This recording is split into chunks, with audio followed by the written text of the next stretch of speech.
Luzines are beautiful creatures.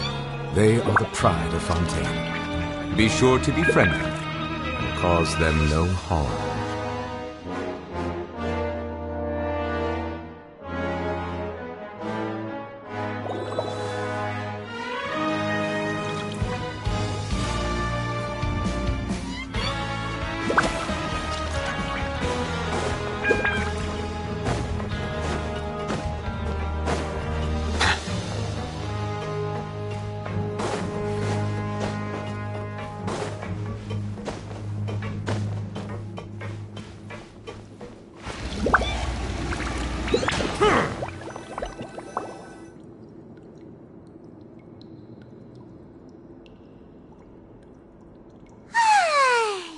Now for a little rest after breakfast.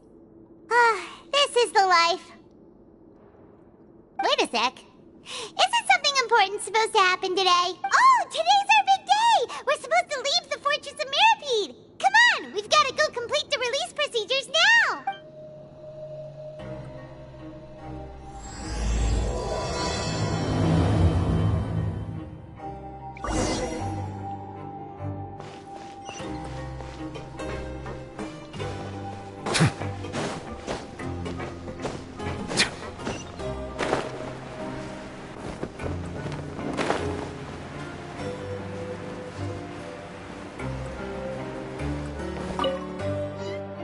Please, sign here. This document will be effective immediately upon signing, and you two may exit the Fortress of Mirapede via the regular channels. It's been so long since we've been to the surface. Let's hurry up and... Huh? What's happening?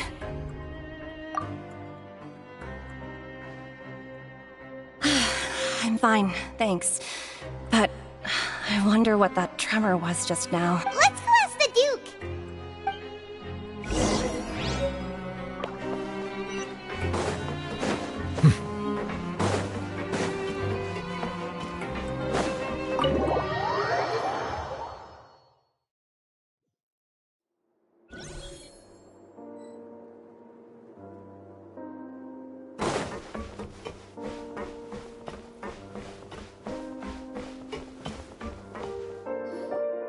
Your Grace?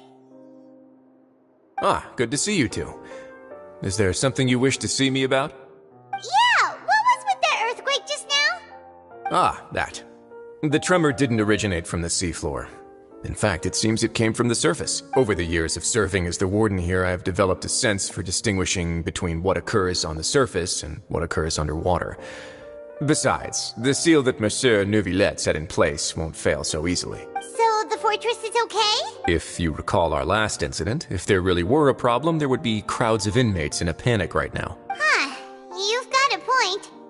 Okay, seems we need to get back up to the surface and ask about what happened. By the way, do you know what day it is today? I believe today is this month's pipe cleaning day. Wait, seriously? Ah, yes. Have you completed your release papers? Yep. It's you two. Are you leaving now? That's right! Today is our last day in prison! But now that Paimon says that, it doesn't feel like we were confined here. It's actually been pretty nice. Oh yeah, Paimon feels fond of this place now. Then be sure to come back and visit. I'll miss you. If you've signed the release papers, then you're free to go. The guards will escort you out. You're not going to see us off? I knew you'd ask. All right, sure. Let's go. Well, you actually agreed. No worries, you must be busy. Paimon was just joking. Ah, so you do have a polite side, I see. After being down here for so long, I imagine you must feel like you're lacking companionship. Shall I come along too? Yeah, don't worry, we'll come back to see you. Paimon really likes the cafeteria here. The chefs sure do know how to make good grub. I hope you won't be here as convicts the next time I see you. We'll do our best to stay out of trouble. Well, it seems our work in the Fortress of Mirapede is finished. That's the end of another chapter in our journey. And since Neuvillette was the one who asked us to come here, we should probably go report to him now. Next up, the Palais Mermonia. You're going to see Monsieur Neuvillette? Please pass on our kind regards. I'm sure just your regards will do, no? I believe it would be the polite thing to do. You're right. I've heard the Palais has been terribly busy these days. Tell him that I hope he hasn't been overwhelmed by the recent string of troubles.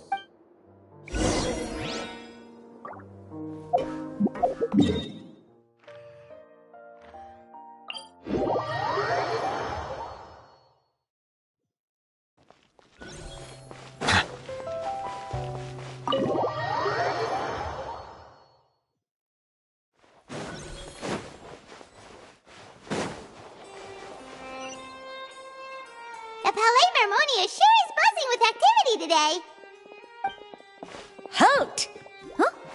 Oh, it's you two. Apologies. Monsieur Neuvillette did say you'd be welcome at any time. Excuse me. Would you mind helping me take a look at this report? I'll be right there. Sorry, I've got my hands full here, but you can see yourselves in. Everyone's so busy. Seems a lot has been happening.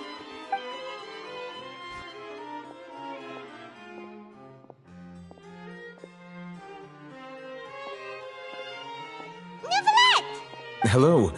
You've come at the right time, but you'll have to wait for just a moment, as there are some urgent matters I must tend to first. In the meantime, please, have a seat.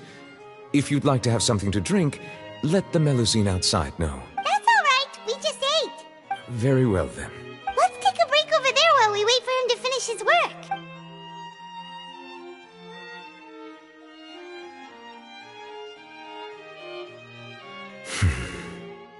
All right. That should wrap things up for now. Are you done with your work? Yes, sorry to keep you waiting. Today should be the day you were released from the Fortress of Meripede, and it appears that you've managed to complete all the release paperwork. That's right, and we came here to see you right away.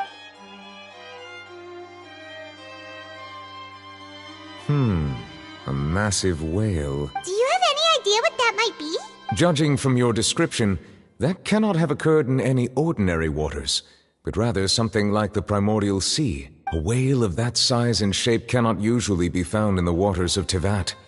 Therefore, we can only assume that Child is presently immersed in primordial seawater. Immersed in primordial seawater? But how? And is he okay?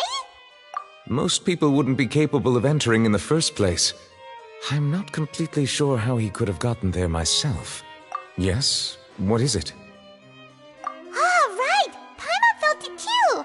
We asked the Duke and he said it wasn't from underwater, so we figured you might know something about it. It turns out that I have just received a report about this particular matter. In fact, that's exactly what I was busy with a moment ago. The source of the tremor was here on the surface near Poisson. After the shaking stopped, the water levels in the Poisson area rose at an alarming rate. The water levels rose? Oh no! What about all the people there? Fortunately, the water levels only rose for a short period of time and have already returned to normal now. However, I still have a bad feeling about the whole phenomenon. If the change in water levels is connected with the leaking primordial seawater, then the situation in Poisson may be much worse than it appears. Navia should be in Poisson, right? We need to go check on her! I would also like to go there as soon as possible, but I'm afraid I can't leave just yet. We must immediately formulate disaster prevention plans for the surrounding coastal areas to avoid potential catastrophes. I'll have to ask you two to go to Poisson first. I'll meet you there to check on the situation once I finish things here. There's no time to lose! Let's get going! Please be careful.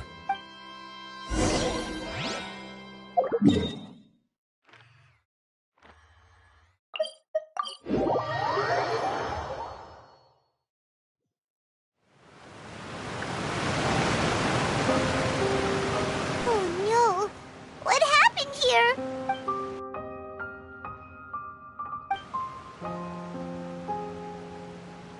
Navia should be around here, right?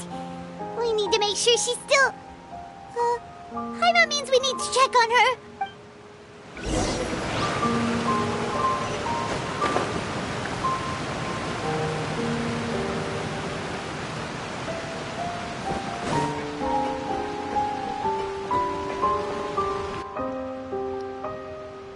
We haven't seen a single soul all the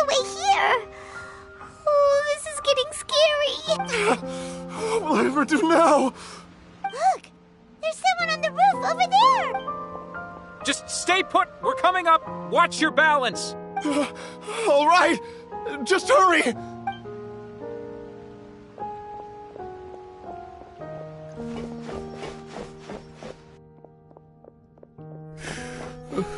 I'm not young anymore. How will I survive on my own? My Desiree! Oh, he looks pretty sad. My leg! My leg! How could this have happened? It hurt! Just hang in there. Help is on the way. You could...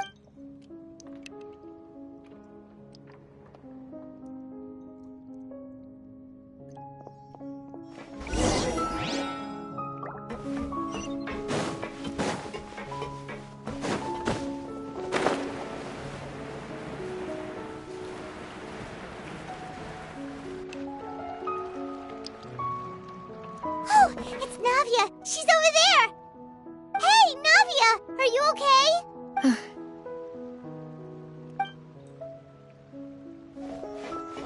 You're here. We heard there was a situation in Poisson, so we came as quickly as we could! Yes. As you can see, the water level suddenly rose. It caused quite the disturbance, in fact.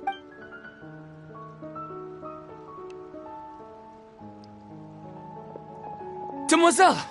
There was a wounded resident next to a building southeast of here. We've already transported him to safety, but we've run out of medical supplies. He's wounded? How badly? He fell, so it's probably a broken leg. He's pretty shaken up. When the water level rose, he desperately climbed up to the roof. Once the water receded and he saw the ground, he became terrified and eventually... He jumped down then. Find the leader of Squad 1 and tell him to take the wounded resident to see a doctor. He should know where to go. Understood. I'll take over his search and rescue mission in the meantime. All right. You'll be in charge. I'm sorry. Where were we? The situation in Poisson? Right. Allow me to explain. A little earlier, we suddenly heard a loud noise. At first, everyone thought that something might have exploded in the waterways. But before we knew it, water started pouring out from everywhere. The rushing water seemed a little odd, almost like the unique color of primordial seawater. Some people didn't realize the danger and thought it was just ordinary water, leaking from somewhere. Everyone on the street who happened to be close to the water didn't have a chance to escape. As the water levels rose, they suddenly disappeared. They were all dissolved. Those who realized what was happening started to flee in a panic, desperately trying to get to higher ground. Many were injured in the stampede, and some people fell from significant heights. The Spina di Rosula initiated rescue operations as quickly as possible, but there have been a lot of casualties. Fortunately, the water began to recede after some time, and the chaos came to an end. The water that flooded the area contained primordial seawater, so the lower levels of Poisson are still hazardous. To ensure everyone's safety, I've asked the people there to leave as soon as possible. No one knows if this could happen again. All we can do for now is try our best to help evacuate the residents. We still haven't completed the head count, but we'll have some numbers soon. How awful. And all of this just came out of nowhere. It was quite frightening indeed. I only wish that everything that just happened was a bad dream. Is there any way we can help, Navia? Thank you for being so willing to help in a moment of crisis like this. You don't know how much it means to me. I really can't express how grateful I am. Don't say that, Navia. That's what friends are for. Demoiselle! We've got a situation here!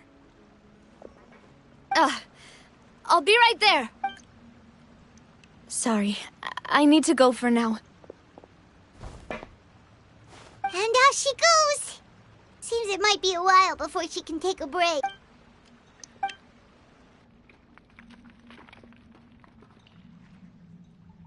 Okay, the wounded are being tended to, and we finished a preliminary head count. More support has just arrived, so I suppose I finally have a moment to focus on my own matters. Of course, we should remain ready for anything, and continue doing our best to rescue others. I'll be sure to have everyone at the Spina di Rosula ready to render assistance. Traveler, Paimon, would you two accompany me to my father's grave for a moment? Huh? Right now?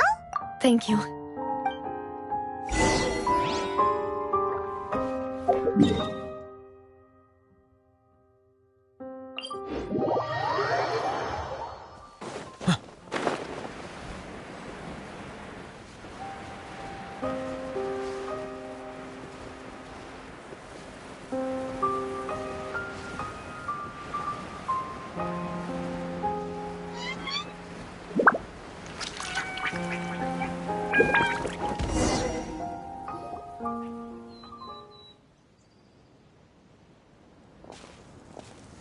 Not a lot of people here, huh? Well, given the time of day and the whole situation in Poisson, Paimon doesn't think there'd be a ton of people here visiting graves. Right. That's how things are now. The living are so exhausted that they've no strength to spare any words for the dead. Navia?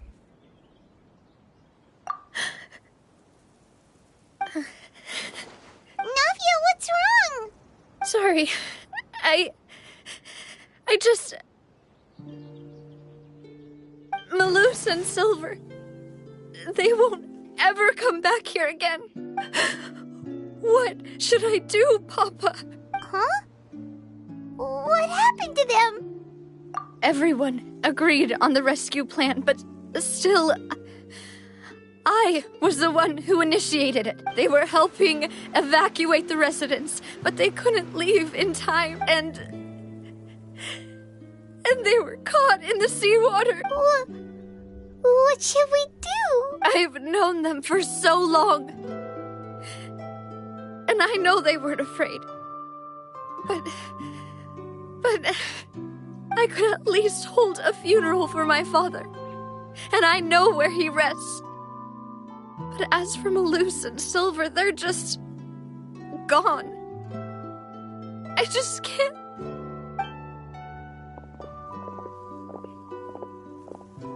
Everything looks so clean after it rains. Even the gravestones. I didn't expect that you'd enjoy a glass of red wine in front of Master Callus's grave. I can understand. Besides, the scenery here isn't half bad. See, it's not just me. I always want to bring something when I visit Papa. Perhaps we might even have a picnic. He wouldn't be angry, would he? How could Master ever be upset with you, Demoiselle? Yet the cemetery is the home of those who have passed, is it not? Everyone ends up here sooner or later, no matter who you are. Buying yourself a plot in advance, are you? No need yet. But when I do, I hope you'll let me be buried beside Master Callus, Demoiselle. Hey, stop joking around. I'm quite serious. That way, it'll save us both the trip to see each other whenever you visit your father's grave. That makes sense. In that case, could I be buried on his other side? After all, besides you, Demoiselle, the two of us could certainly be considered Master's closest companions, no? Personally, I believe we fill those shoes just fine. Why are you bringing this up all of a sudden? Seriously. All right. I'll remember your requests. But I'd really prefer not to talk about this stuff. And what do you mean by saving me a trip? I'd make the journey even if I had to visit you two somewhere else. I'd promised to let them rest in peace here. But here I am breaking that promise. I'm sorry for letting you see me in a mess like this. I don't usually cry, really. Paimon doesn't know how to help you feel better. But Well, she understands how you feel. I had always thought I could make my wishes come true. But now that I think about it, that never solely relied on me. Many things can only be accomplished with someone else's help. Malus and Silver have helped me so much. But by contrast, I could do nothing for them.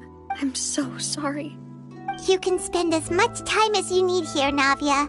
We'll stay with you. Thank you. Right now, you don't know how much that means. By the way, you can have a look at this. It's a list of victims from the incident that took place here.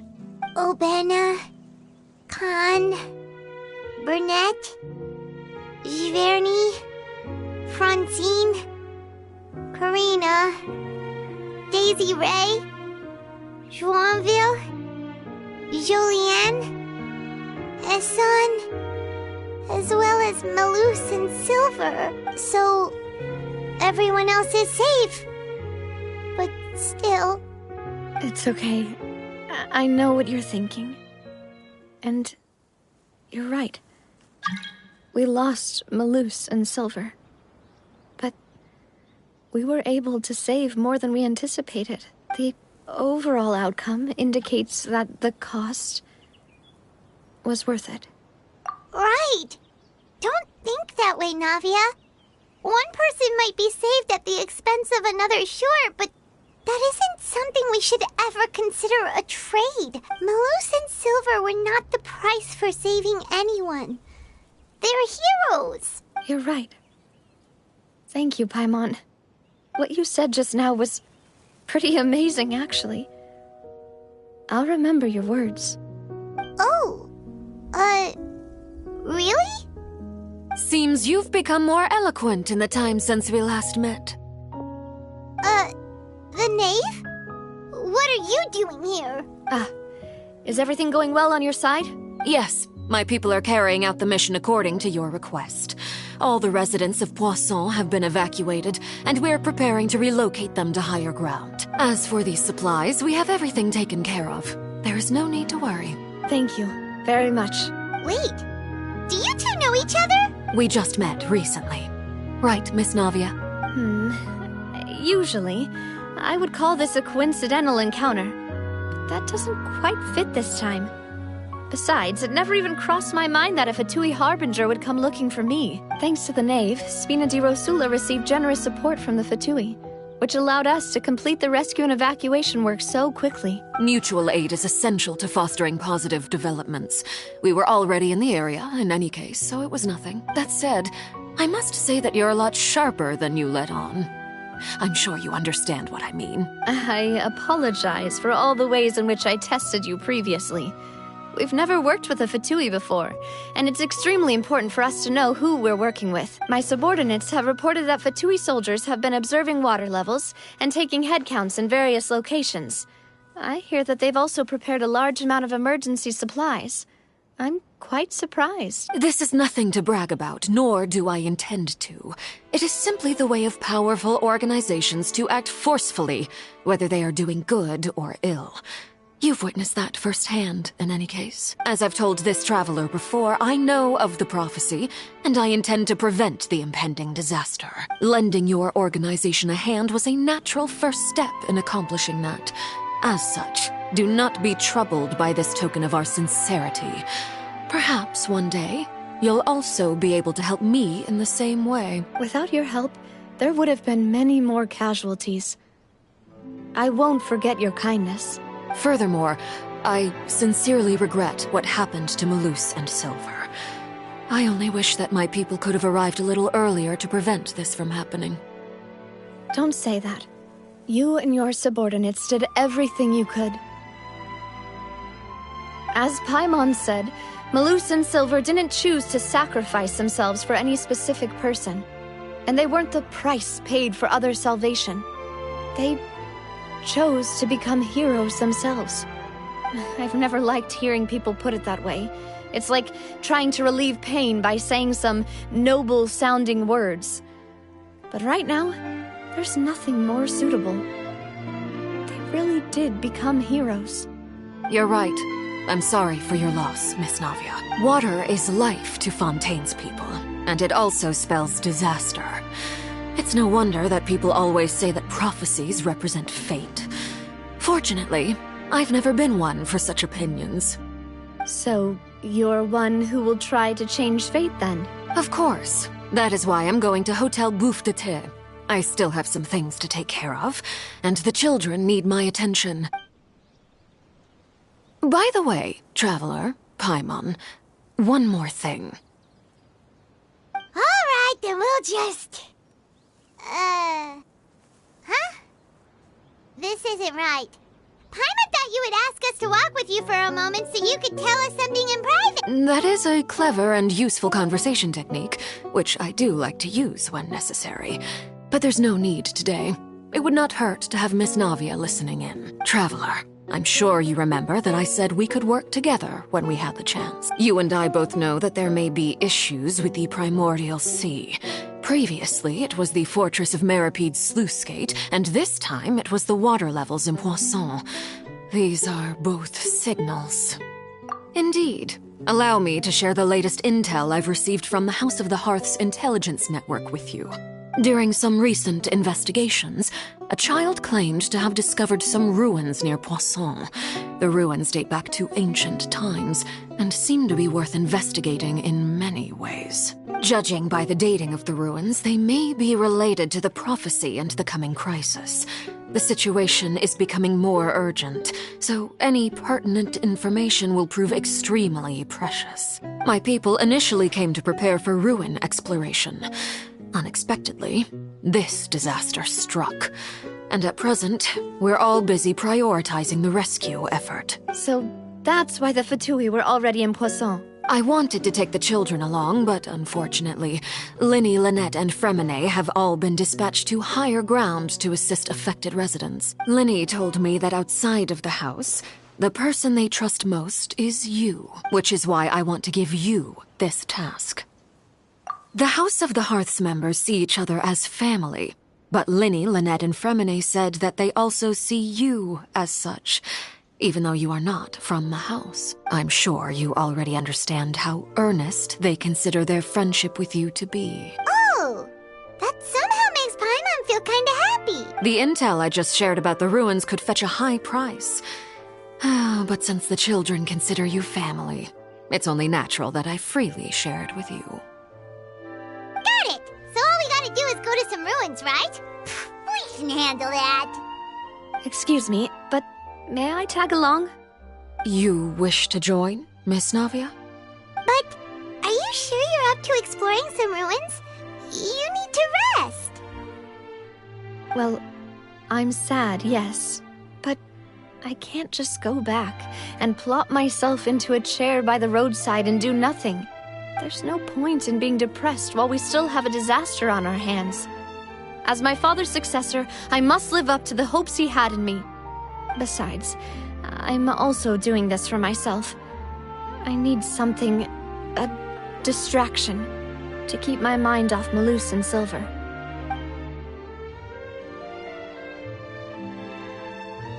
Since you put it that way, I have no objections. What do you say, Traveler? All right, the ruins are to the south of Poisson. Here's the map. Okay, the three of us will handle it. Come on, let's pack up and get going.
ruins the knave was talking about? Whoa, talk about old. They seem to be pretty ancient, all right. Let's go in and have a look. Just be careful.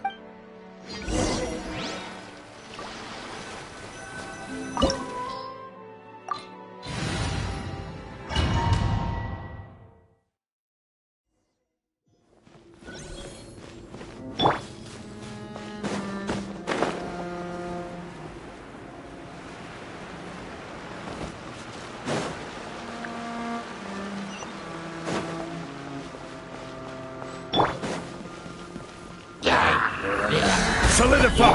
I see everything. Bow your head.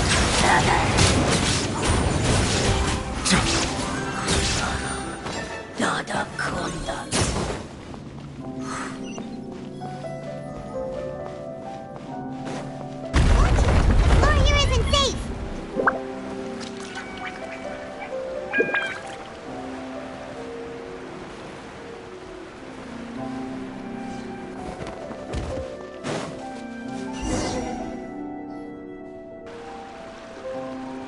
This place has also been contaminated by primordial seawater. Yeah. And a lot of it, too. A Fontainian would most likely dissolve the moment they fell in. Right! You can't go down if there's primordial seawater. It's too dangerous, and it won't be any help for you to just stay here. Don't get Paimon wrong. We're not saying you're useless. It's just that... No, you're right. I can't do anything in this situation. I'll leave this to you.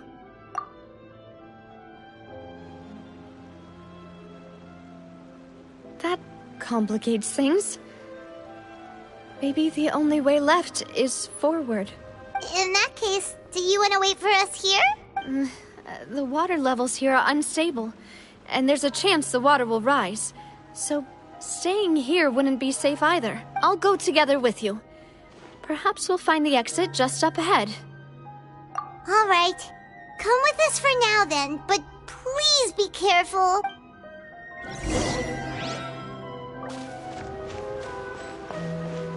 Oh no, it's a dead end! Let's try climbing over from the side.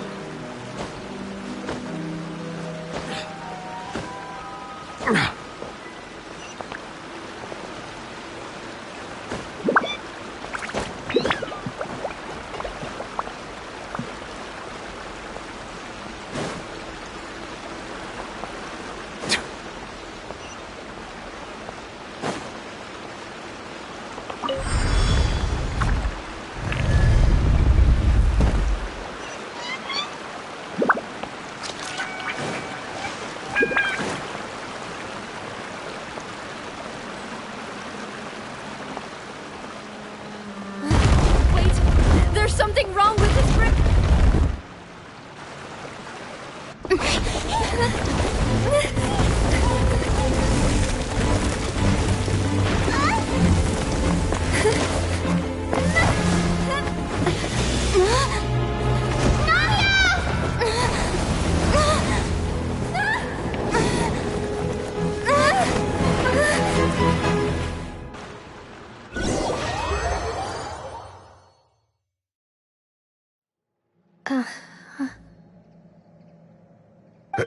Demoiselle?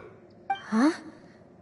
Demoiselle, what are you doing here by yourself? Would you be standing here till dark if I hadn't come to get you? Maybe she just wants some time to herself, Malus.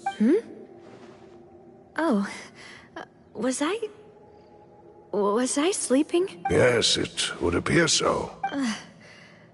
I must be tired. That's quite possible. However, you were the one that suggested we go out for a walk. Oh, right. I nearly forgot. It must have slipped my mind when I dozed off.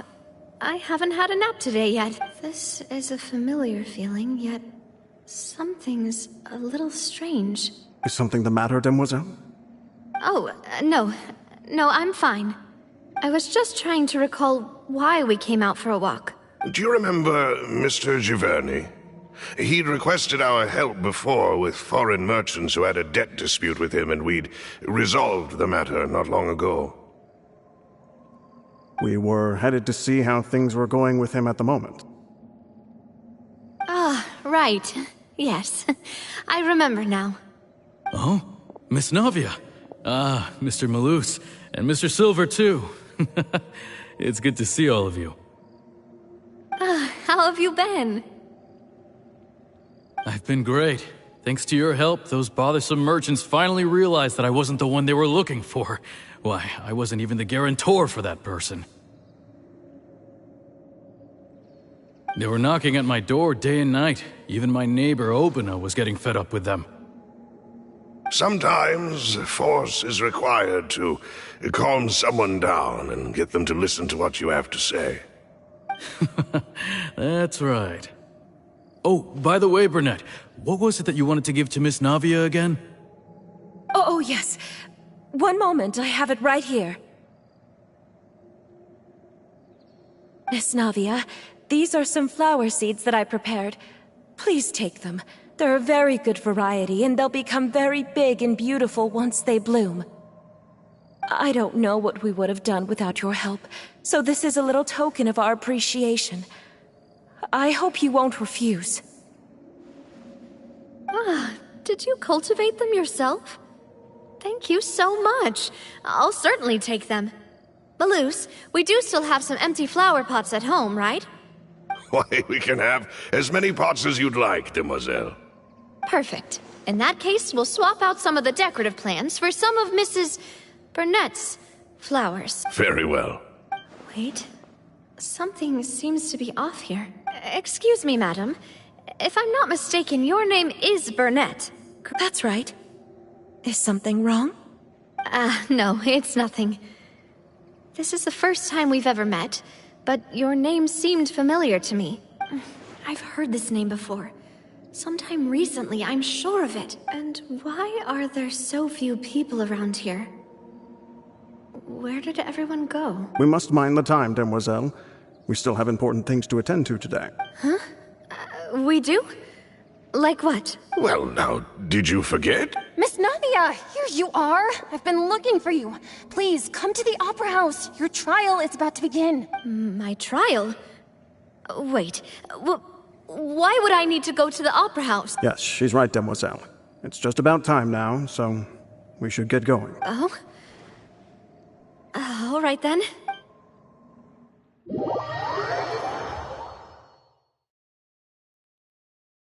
Look, it's Navia! She's here! And her two attendants are with her! Goodness, everyone's finally here.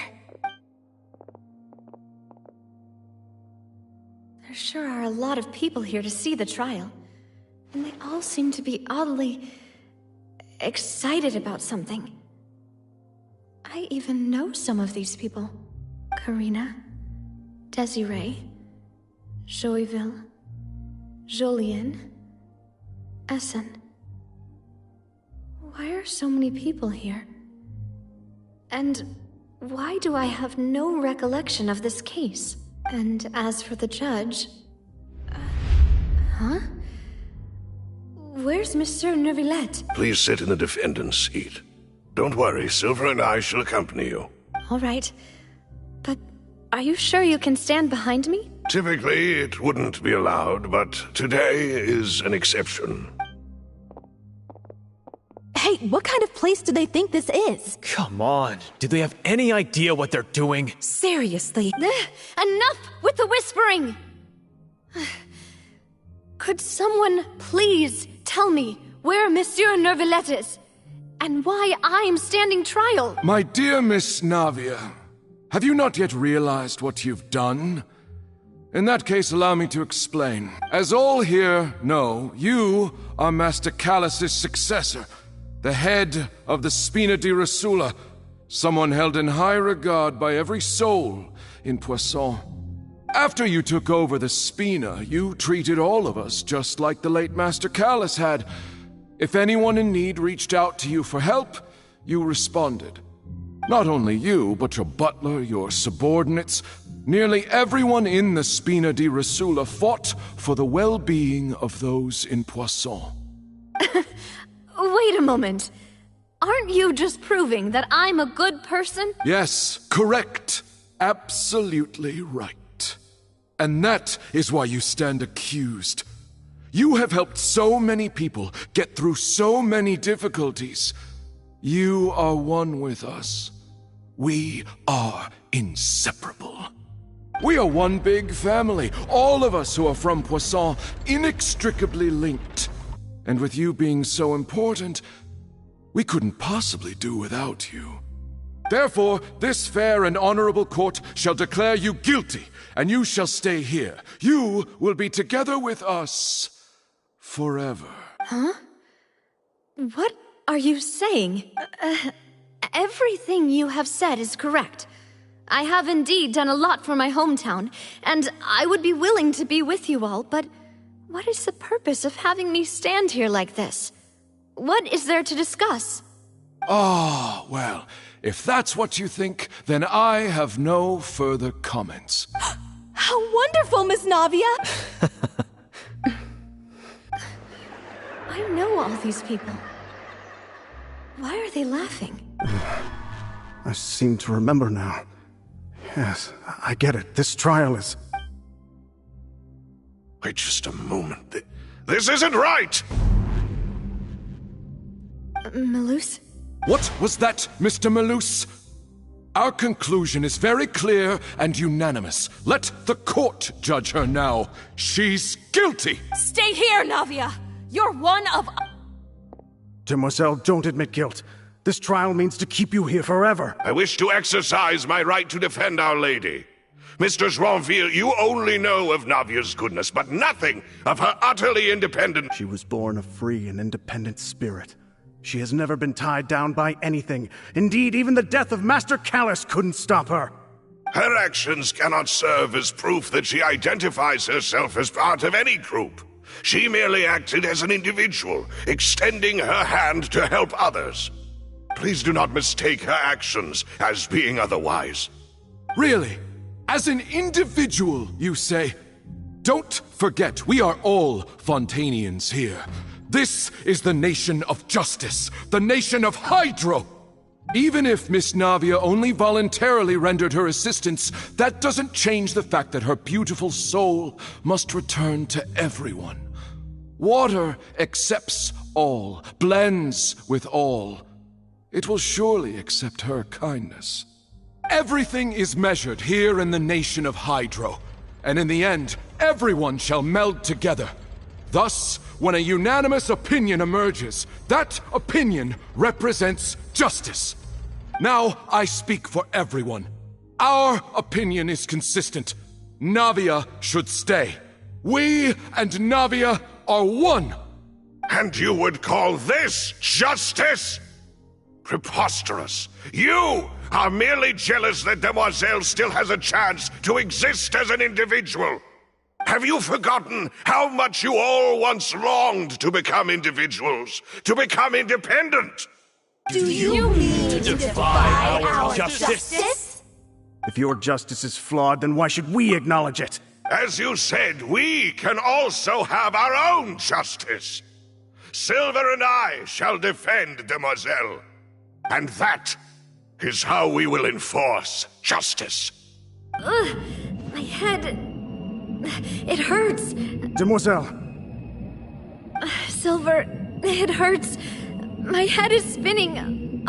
All I can see is stars swirling in front of me. I remember now. Everything that seemed odd from the very big Karina, Desiree, Joyville, Jolien, Essen, and Mr. Giverny and Mrs. Burnett, who we met earlier. Even Malus and Silver. I don't want to admit it, but they're all dead. Don't be afraid, and don't admit guilt. We will protect you to the very end. Absurd! Who are you to say that she cannot be judged?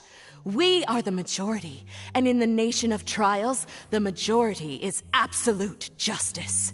We are the will of all. Don't let them escape! We shall keep Navia here with us! Mr. Malus and Mr. Silver, must you be so stubborn? How could the two of you possibly hope to stand against the collective? Do not resist. This judgment is fair and just. Navia belongs to us. After all that happened, she should not be left alone in Poisson. What are you saying? No more excuses. She says we're jealous. Jealous? How could she possibly be an independent in— What's with these people? Who's jealous of her? She belongs to us! Miss Navia, she... Silence! That's...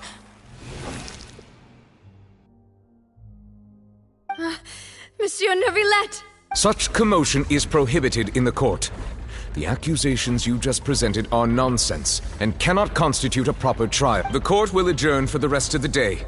In this, I shall hear no objections from any unauthorized party. Our thanks, Monsieur Neuvillette. Please leave with me, Miss Navia, while there is still time. But...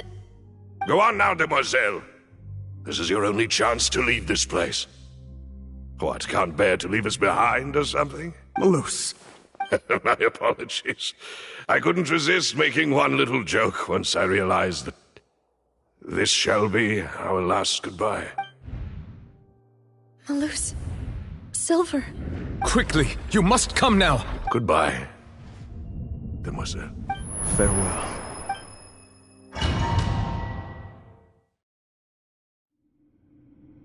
No, wait! Just a second! Navia? You're awake. Good. I must have been dreaming. Malus and Silver were still alive, and they were defending me at some insane trial. It looks like you're all right. Did all the sad feelings cause you to have a nightmare? Paimon could give you a hug. The ruins you were exploring suffered a cave-in. When I arrived, I found you falling toward the water. You were just about to be dissolved within, but I... What is it? I think I saw 2 Oceanids protecting you. It was only for a moment, perhaps even a fraction of a second, but they gave me the chance to retrieve you. Were it not for their intervention, I would not have been able to rescue you before your consciousness dissipated. Wait, did you say Oceanids? You mean like what happened with Vache? Perhaps those 2 Oceanids were the people you saw in your dream. I always told them that they didn't have to protect me. To think that they'd keep doing so even after death. Please come with me.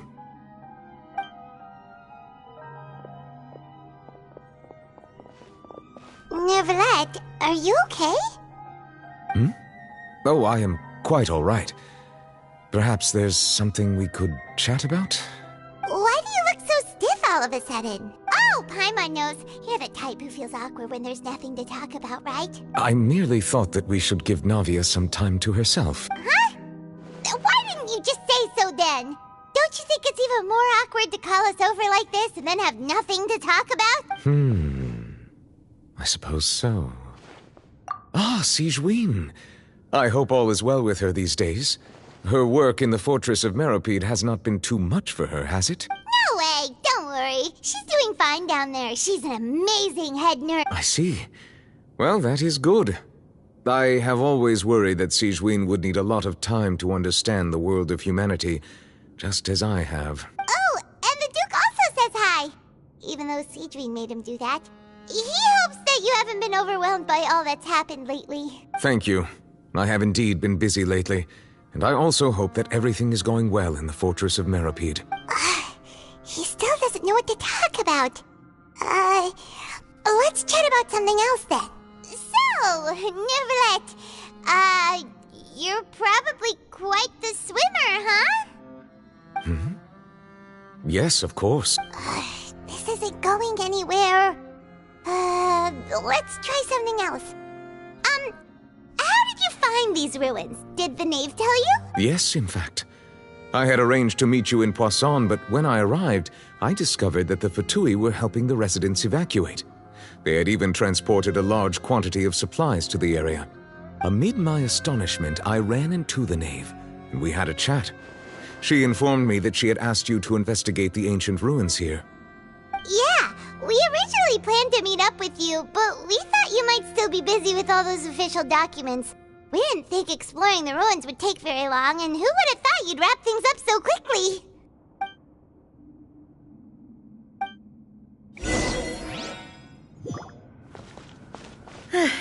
I'm sorry to have kept you all waiting like that. I'm feeling much better now. I guess we should get going again. Will you come with us, Monsieur Neuvillette? Yes, if you wouldn't mind my company.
Looks like we've reached the end. This is the place. There should not be any other hidden spaces in the vicinity. The path sure had some twists and turns, but it turns out that this place isn't actually that big.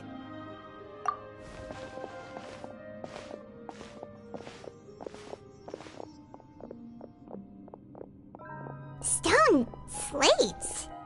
It seems like they were put here as an offering. Could we take them down and have a look? Perhaps we should just leave them be for now. There are 4 locations in total, but only 3 stone slates. The slate that should be in the first empty spot is missing. The surrounding walls also show signs of damage. There's something written below. Let Paimon see. Reason dictates that this nation be destroyed. I shall record the history of its future here in its past. Say what? It feels like someone left these slates and these words here for a purpose. But does he mean that Fontaine should be destroyed? That would fit the circumstances dictated by the prophecy, yes. Indeed, the slate's contents correspond to it. Take the second slate, for example. There's a person kneeling here. She seems so dedicated. And there's a whole bunch of other people behind her doing the same. She's facing this... what is this? Some kind of island in the sky? And is that Lady Farina in the third image? Did the Hydro Archon fall into the water? And is that a ring of people around her? Paimon doesn't quite get it. Are they all in the water? The fourth image. I know this one.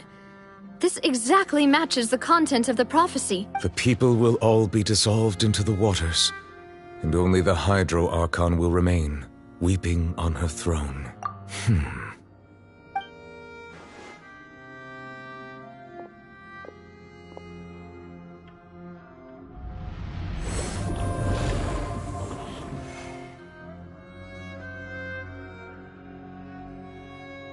More information should be hidden in these slates, but I fear I cannot easily uncover it, most likely due to us missing the first slate.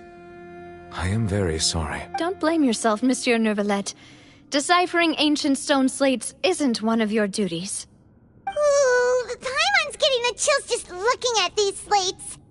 This says that it's the history of the future, right? That means the prophecy's sure to come true. I really hope it doesn't mean that.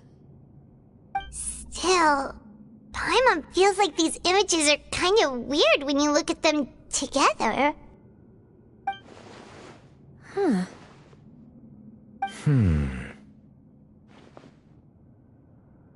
That's right! If the images are in chronological order, shouldn't the fourth, the waters drowning Fontaine, come before the third, where the Hydro Archon herself falls into the water? And yet the order is reversed here. If we go by timing, Lady Farina only emerges in the third image.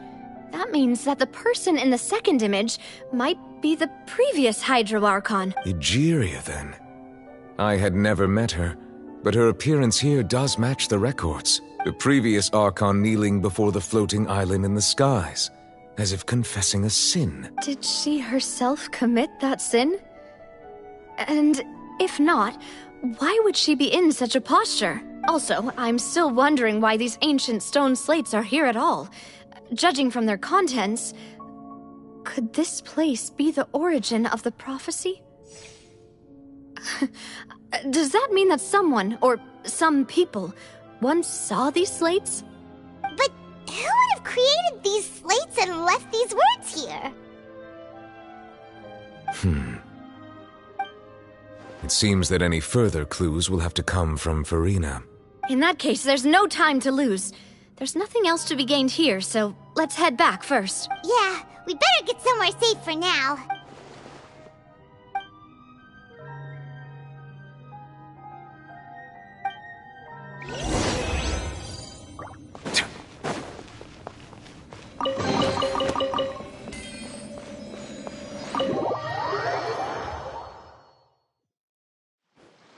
Let's split up here. I'm going to check on what's happening with the Spina. You know how it is. There's some things you just need to be there for yourself. You still have energy for that, Navia? Paimon's already beat! Just head back to the Fleuve Cendre and have a rest then. Thanks for keeping me company all this time. I'll depart as well. Thanks for your hard work today. Rest well, everyone. Traveler, I will go talk to Farina tomorrow morning to ask about the stone slates. I'm sure that you're concerned about this matter as well. If you have time, drop by my office.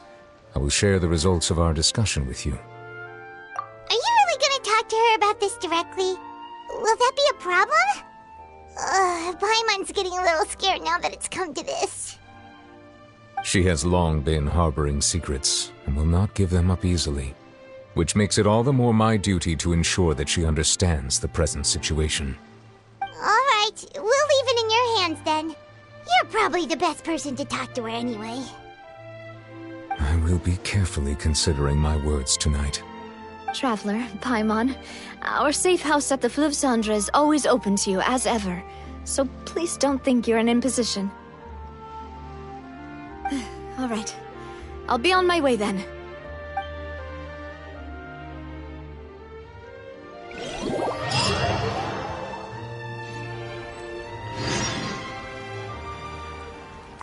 We're finally back! Welcome back. We've got a special menu prepared for you two tonight. Yay! And there's good food too! Navi, no, the boss is the best. Ooh, desserts! Nice, these are all Paimon's! Paimon's already starting to forget what happened today. Oh, that voice. Is that who I think it is? Huh? It's you two. What are you doing in Fontaine?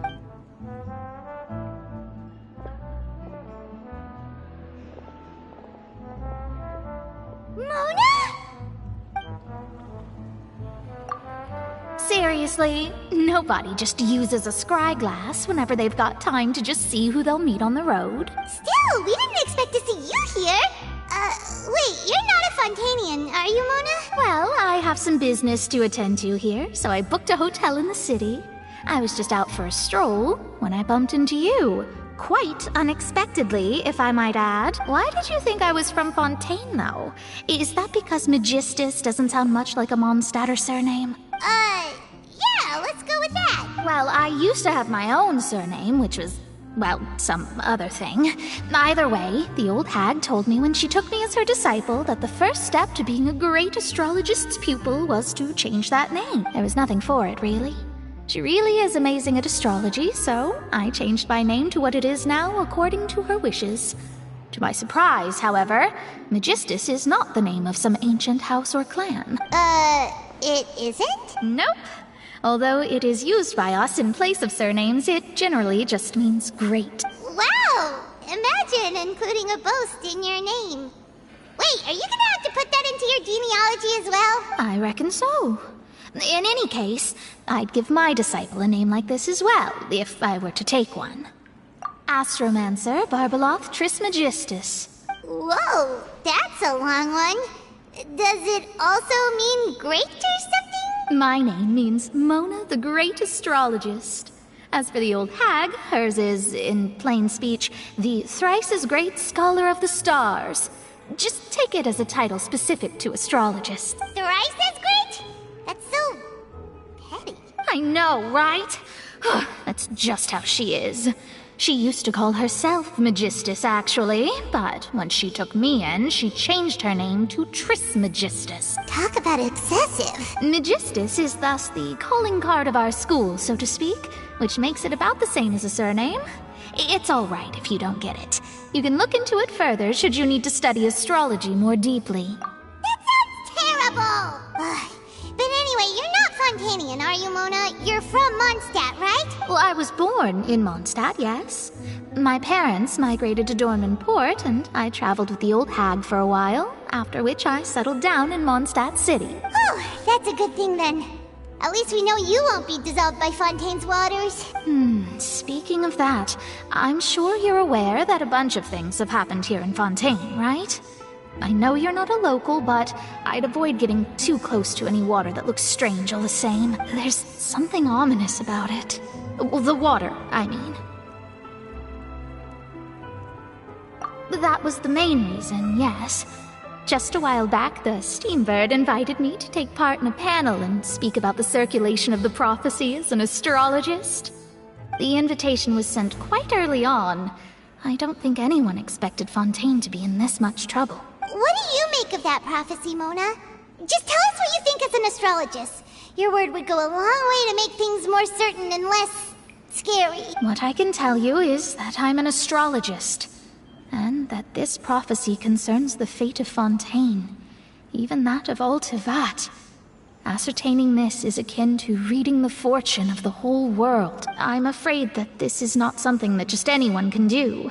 If I could do it, you would no longer call me an astrologist, but a visionary. But on the flip side, the prophecy is so huge and powerful that it must surely come from a powerful visionary.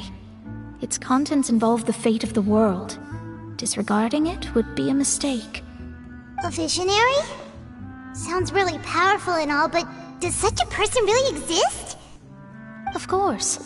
The old hag could do it, and I'd bet there are others amongst those Hexenzirkel colleagues of hers who could do something similar. Huh? Are you sure? All right, I'll help you. It isn't often that I see you with such a serious look on your face. I'll tell you once I hear back from her. Thanks, Mona! You're amazing as always! Oh, well, this is something only I can do after all. So yes, your praises are quite welcome. That's the greatest of astrologists for you! Of all the people we know, you know the star's the best! Indeed, indeed! That's the spirit. Oh, sorry. I came to see what all the commotion was about. If there's anything you need, do not hesitate to inform the Spina di Rosula. Oh, whoops. Guess we were getting a little too carried away there. Well, I'll go tend to my own business now. If I receive any news, I'll be sure to come find you two again. And there she goes, quick as rushing water. And here we are with the Spina guy giving us suspicious looks. Right, but we were able to recruit Mona's help, didn't we? Our Fontainian friends will thank us someday.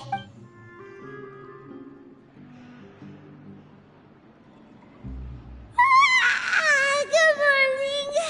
To be honest, Paimon's still feeling kind of sleepy. But it's time to get up, Traveler. We agreed to go see Neuvillette, so let's pack it up and get going.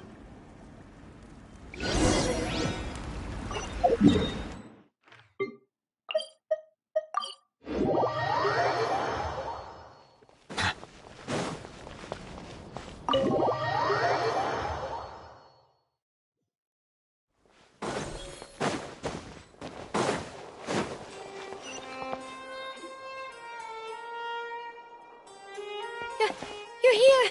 Finally! Is something wrong? Monsieur Neuvillette and Lady Farina, they seem to have gotten into a dispute. Please go see for yourself.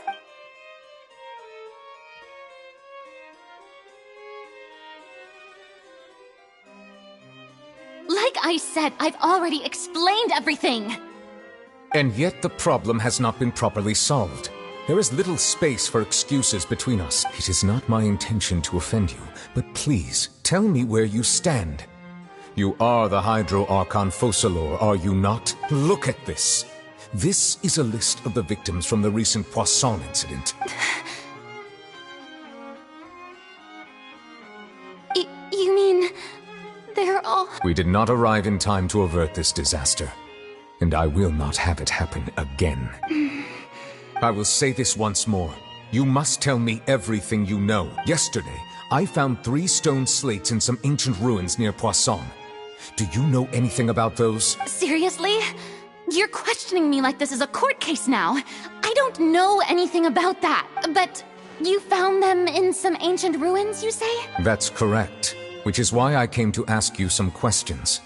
There should have been 4 slates, but one of them was missing. The other 3 feature different images that seem to correlate to the prophecy. The prophecy? The second of these slates depicts the previous Hydro Archon Egeria kneeling before a floating island in the sky, as if confessing something. Do you know nothing of this either? I don't. I've never seen such slates. I'll ask you again. Do you really have no information regarding the previous Archon? My deciphering of the slates indicates that the Hydro Archon Egeria once had to confess to, or apologize for, a certain sin. If anyone would know about it, it should be you. All gods don't have the same secrets, you know. She was herself and I'm me. Is it really so strange that I know nothing? I understand your concerns, but I'm sorry. I just don't have anything to tell you. Forgive me for saying this now, Lady Farina, but I have long known of your various secret investigations into certain matters. There are several indications that you have been investigating the prophecy on the sly. This is not strange in itself, considering that you are the Hydro Archon. But it is strange that you should also claim to not know any of Egeria's secrets, as well as do nothing following your inquiries. You have never been as superficial as you have presented yourself to be. Nor are you a fool. And yet, your behavior is very inconsistent. So you've been watching me all this time, have you? I didn't think you were that type. You... Well, since you know about my secret investigations, then you should know I'm actually working to take care of it. There's no point questioning or suspecting me. You're the Eudix, but you're still my subordinate. You should be following my lead. Just trust in me, your Archon, and do as I say. Never mind whether you can truly convince yourself to or not. It'll all turn out fine. That's all I have to say. We do not discuss this matter again. Oh, the opera's about to start. Toodles!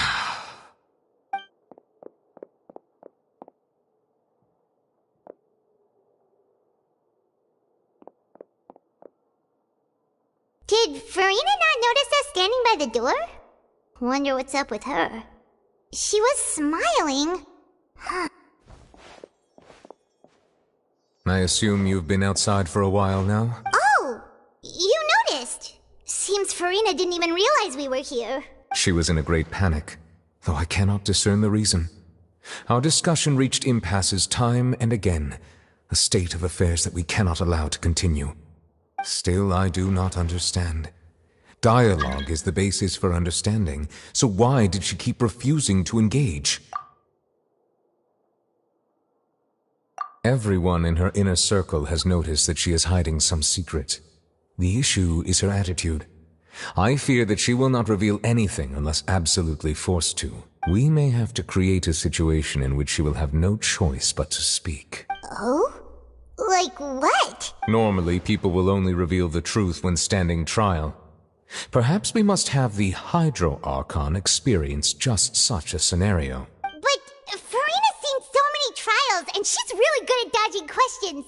How do we make sure that she won't just slip away at the first chance she gets? We will need to consider this thoroughly, join forces with various parties, and then do what we can.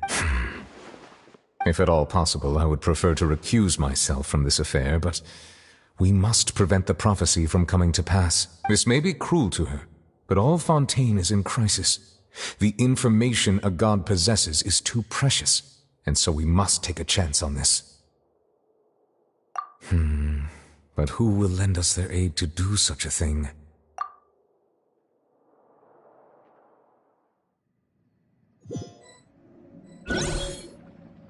Well, that's everyone, huh? Speaking of which, it was pretty smart of you to think of hiding here. Poisson was just involved in a disaster, so it's presently devoid of people. That naturally makes it the best choice. And here you are drinking tea like it's the most natural thing in the world, huh? That's what families should do. Sit and enjoy a leisurely time together. It's nice to enjoy tea here, you know? Care for a cup? Lend me your ears, everyone.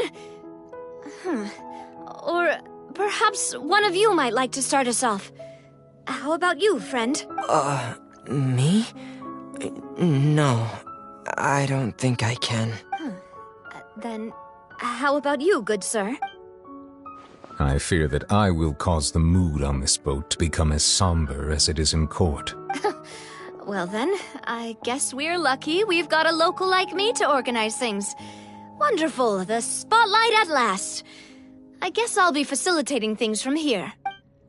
That was a little long-winded, don't you think? Oh, you might be right. Anyway, to cut to the chase, our friend here, the Traveler, has brought us together to discuss something. As for what that is, well, let's start by saying that we'll be pooling our efforts together to create a series of traps. Oh, how intriguing. Well, it's just an expression, really. One that I just learned from Chlorand, and use on the spot.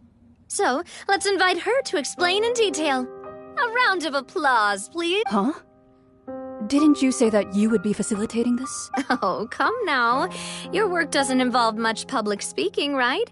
This is a good chance to practice. You might even pick up some fancy oratory tricks to impress your boss with in the future. I see. And what does my boss say? He is glad that you consider him your boss. Do go on.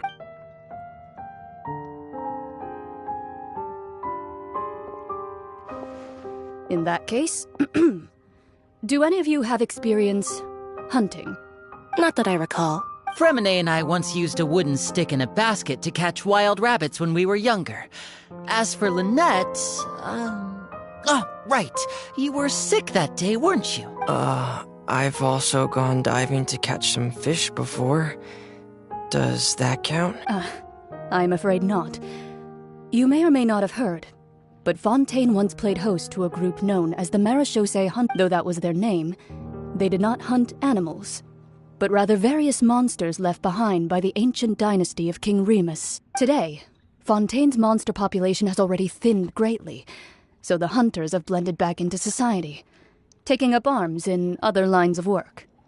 They even left a unique methodology of hunting in their wake. A trap comprises of the following components: bait, a trigger, and a containment device. Sometimes a lethal implement will also be necessary to deal with the prey. So, if we were to build a trap together, right now, what would you choose to build it with? For me, I would prefer something basket-shaped. Pigeons and rabbits will see the bait and naturally enter the snare. Our line of work requires a deft hand, and we're some of the best in the industry, so you can count on our techniques. You used some of those techniques while moving the people of Poisson, didn't you? My subordinates mentioned that you even performed some magic for the bawling children. Yes, and I even managed to gather some intelligence in the meantime. I'm quite the multitasker if I do say so myself. I'm afraid I can't claim that as my strong suit. I prefer more stable methods, like placing bait in the water and waiting for the fish to come within reach. That's the kind of method I would count on. Calm and steady. Exactly the kind of person who would catch loads of fish. And I can be their assistant. With discretion, I'm sure. I'd probably use some sort of mechanical animal. Papa once bought me some small clockwork squirrels, mice, and such. When placed in the forest, they can attract others of their kind. I remember that you liked those too, didn't you? I did. And that would be a good way to go about it. If they're realistic enough, animals of the same kind will follow them all the way to the trap. What about you, Monsieur Neuvillette? I fear I do not have any related experience. That makes sense. You usually solve problems directly, without the use of any such tricks. But I do have one more question for you, Monsieur. If we were to create a trap now, how would you design it? I would like for it to be effective, but bring no harm to the prey. A more gentle trap would be ideal. Kind, as always. However, our intention doesn't necessarily change the containment device and the type of implement we need. If we wanted to kill the prey in one strike, we would need a powerful implement.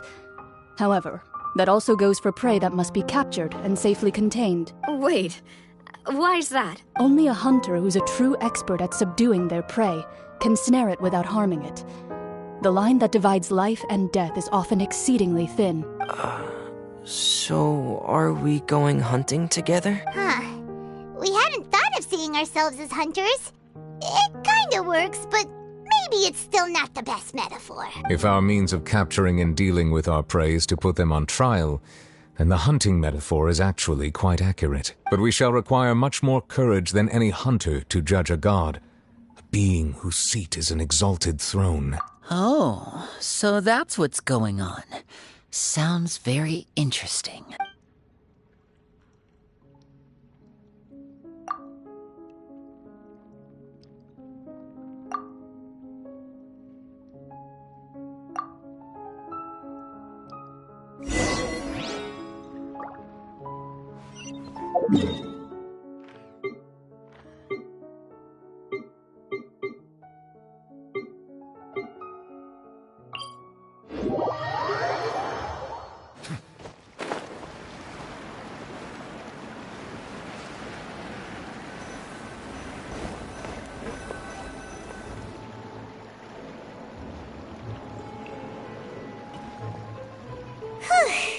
It's been a tough few days, hasn't it? So much has been happening. Paimon didn't think the meetings would go on for so long, but everyone seemed pretty fired up, huh? Paimon thought they'd be at least a little frightened. Well, Fremine was, now that Paimon thinks about it, but everyone else just looked a little surprised. Well... It's hard to say. Paimon doesn't have any experience with this sort of thing. But with you around, Paimon sure will do great. After all, you're the most reliable person in the world, aren't you?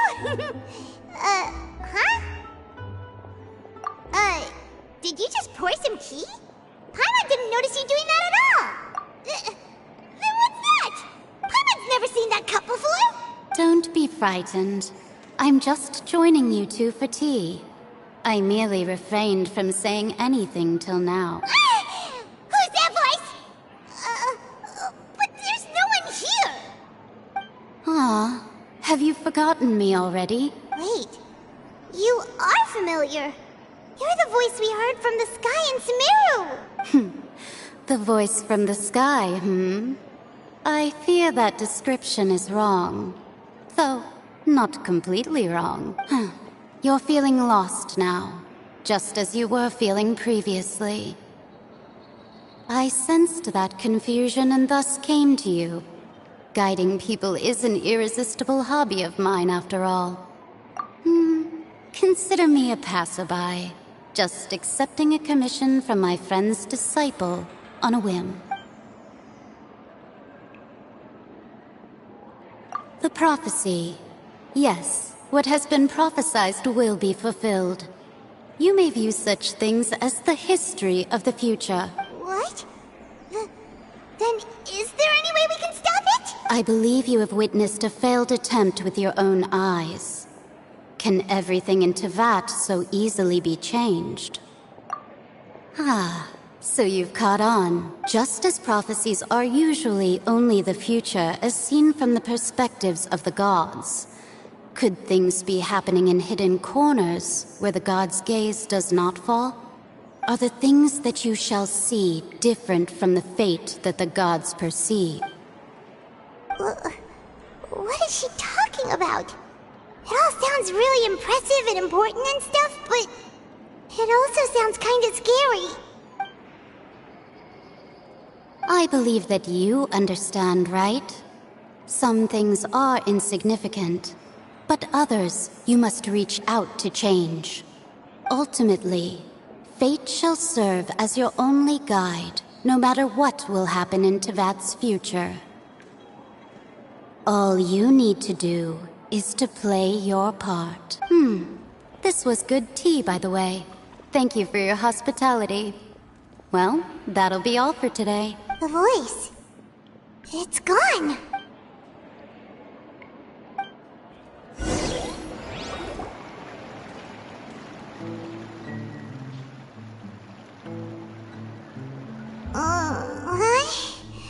I want to hear someone talking. Alright, coming! Hey, it's you who's getting lazy, okay? Well, I see I've walked in on some lively banter. Luna! Fine, just fine. I went to take part in that Steambird panel. It turned out to be more interesting than I expected. Not all Fontainians are pessimistic about this. One journalist mentioned that sitting around and waiting for the end to come would be wrong, and that they should make their own rescue preparations. I agreed, so we had a brief chat with her.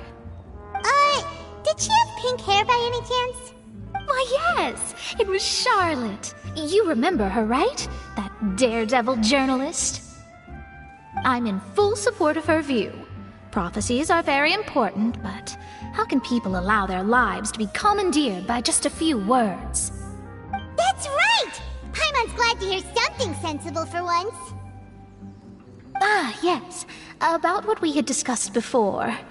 I did try, but I'm afraid I couldn't reach the old hag. I'll try again tonight, but I wouldn't get your hopes up. Huh? Goodness gracious. Are you serious? She said that even the god's gaze has blind spots. Pretty bold if you ask Paimon. Most people would believe the gods to be all-knowing, right? The Hexen Circle members are certainly anything but ordinary. As for the mage named N, the old hag has mentioned her a few times. She said that N's sense of direction is incredible, and that she loves guiding those who are lost. But I've never met her, and if she were still alive, she'd be... Well, suffice it to say that the hag's at least a few hundred now, and N's been around for longer than that. Whoa. The Hexen Circle sounds like a scary group. But they must really stay in shape to live so long. Their abilities alone are pretty terrifying. If she came to see you personally, then the problem you're facing must truly be of great importance. Well, it's not like Paimon could understand anything she said. Yes, she was quite cryptic, but I suspect she means that there is still a way to turn things around. She didn't say when or what that would be, though, so perhaps it is something that you cannot know right now.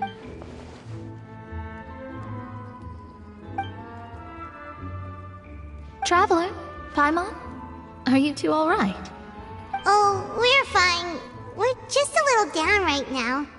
It kind of feels like the end is coming, you know? I see. I feel that same sense of desperation, too. I guess you could consider me someone who has often witnessed fate. So far as I have seen, it cannot be swayed. But even so, I still hope for, and believe in, miracles. Astrology is eternal and rational, but fate may not be. It is cruel, but it can also be beautiful. Perhaps that's what En was trying to tell you. Not to lose heart, and to believe that what you are seeing playing out before you is not yet set in stone. I did originally think of steering clear of all this, but I couldn't. Even if this is all futile, I still wish to help everyone. If we don't struggle to the last, then how can we face the end when it comes? Huh. You do have a point. There I go, talking about astrological principles again. Sorry about that. The moment I start talking about work-related stuff. I need to get going. It was worth trying to comfort you, even if only a little. I believe that you'll help those who are struggling in the same way I did. I suppose that might be why we always seem to meet by coincidence. Paimon feels kinda moved by what Mona said. But also kinda sad, too. Hey, Traveler. Paimon suddenly feels like going outside for a walk. Let's go. Let's walk around the city, shall we? There's a few spots we always like to walk by.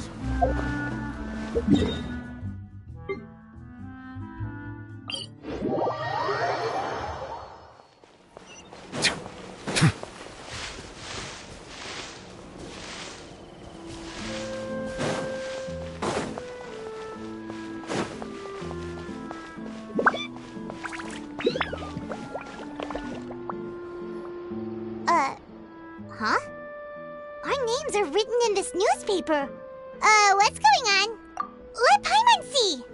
The underwater stronghold, the Fortress of Meripede, has continued in its noble autonomy, but that does not mean that others cannot interact with it. My recent attempts to enter the fortress bore little fruit. Huh. Guess Charlotte still hasn't given up on that. Thus, did an Outlander friend become the focus of this report? A blonde adventurer with their white fairy, legends trailing in their wake. It is said that this mysterious traveler once visited the underwater fortress. So while the fortress's interior remains a mystery behind closed doors, do not fear, for the tales of the traveler contain surprises in spades. Journalist Charlotte's biggest scoop yet, the Traveler's Trail, World Walker. Huh. Charlotte took so many awesome photos of us and we never even noticed her. She hasn't been able to get a hold of anything at the fortress, so since we're easier to find, she's using us as the subject matter instead? Ugh, seriously? Well, fine. Those headlines and photos do look cool, so Paimon will forgive her this time.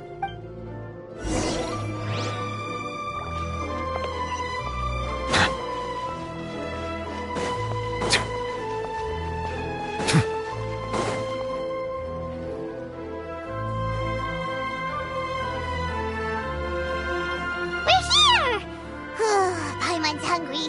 Should we go in and get something to eat?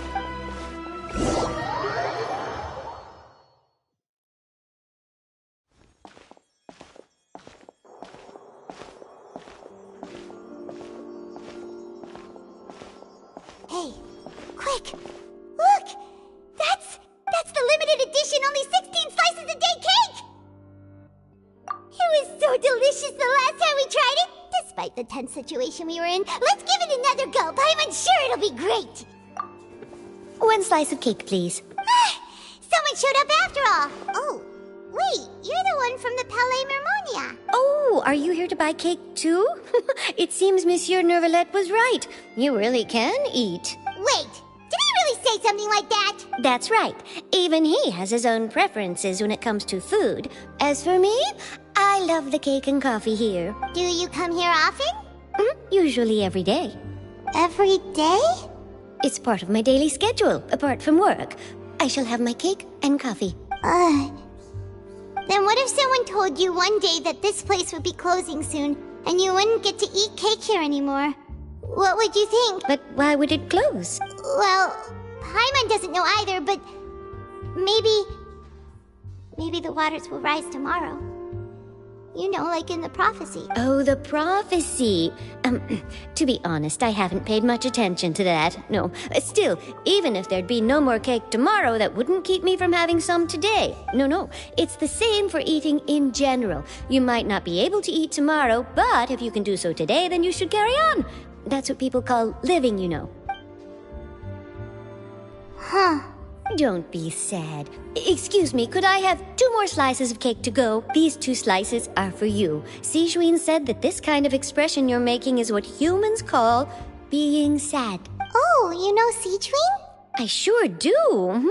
She was born before me, and she sometimes comes to the surface to teach us things about humans. She said that humans are creatures that are saddened easily, yes, and you can only lift their spirits by feeding them delicious food. So please try the cakes here. I've got something else to do, so I'll be going now. You two try to stay in a good mood after eating, all right? Bye.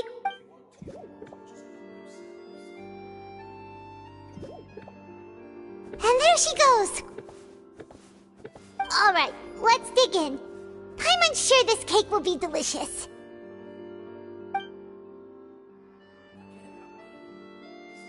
It's more delicious than last time, and the flavor gets even better with a sip of tea.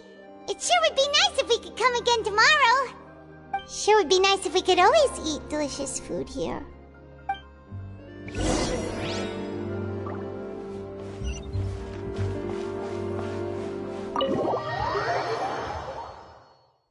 Oh, we're near the Steambird office. Let's go look for Charlotte and have a chat.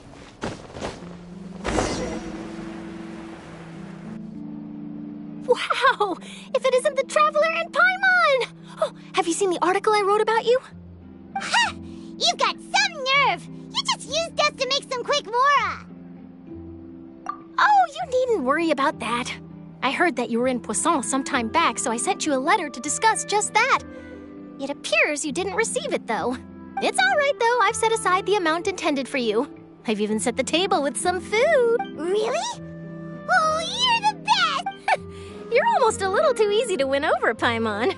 If I were a journalist with ulterior motives, you'd be in trouble now, you know. Oh, Paimon knows you're not like that. Still, what brings you here all of a sudden?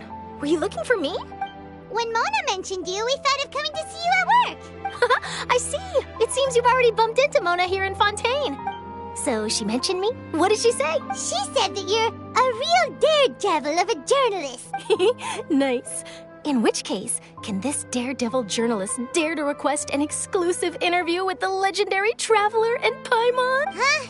So your article in the paper today doesn't count? Oh, of course it doesn't. That was more like live photography. What I'd like to do is dive deeper and ask you to talk about the things you've seen and experienced. Yeah, are we even qualified enough? Why not? If I say you're worth an interview, then you're worth it. But not right now, of course. I'll need a few days to prepare. Oh, in that case, we'll just chat when you have the time then? Oh, so that's a yes? Ooh, splendid! I'll tell the editor-in-chief immediately. I'll have to apply for lighting, a venue, some props, and... Whew, so much to get done now. Talk to you later. Wait, Charlotte, Paimon's still got a question for you. And what's that? If, just for example, Fontaine were to be flooded tomorrow, what would you do today? Huh, that's the prophecy you're talking about, isn't it? I mean, I do hear about it often, but I've never once thought that the day could be tomorrow. If you're seriously asking, then I might try and think of a way to leave Fontaine. Oh, but I'm still a journalist first and foremost. That means I have a duty to be reporting from the scene. And secondly, I wouldn't forsake my homeland that easily. From what I've seen, most people don't know what they'd do should the worst come to pass. In truth, it might be better just to behave like normal rather than worry over such an end. So in all likelihood, I'd probably still be prepping at the office for that interview of ours. I know what you're thinking. That sounds a bit sad, but I've always believed that it's best to do what you enjoy. Just think about it. If this nation really were to be suddenly destroyed tomorrow, but I still successfully finish an exclusive interview with a truly unique person, then the story I would wind up writing would truly be timeless. And then do you know what I'd do? Well, I'd write that story, send it for printing, and use messenger pigeons to get copies out to the various nations as soon as possible. I'm not a dreamer, nor am I a workaholic, but I do love my job, and I'd be proud of leaving such an article behind.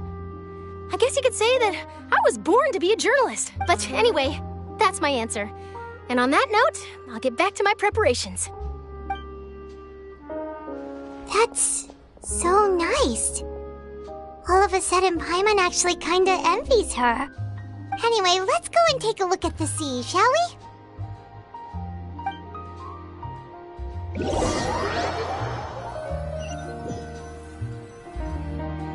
The sea breeze and scenery can be a pretty soothing combo, huh? Paimon's been thinking, if it wasn't Fontaine, but all of Tevat that would be destroyed tomorrow, where would we go and what would we do? No, Paimon should ask, if you could choose, what would you like to do? We've always been moving to the next destination, so we haven't spent much time thinking about these kinds of things. We didn't have to either, with us always being on the road and whatnot. You mean, still traveling? Huh. Wait, isn't that what we've always been doing?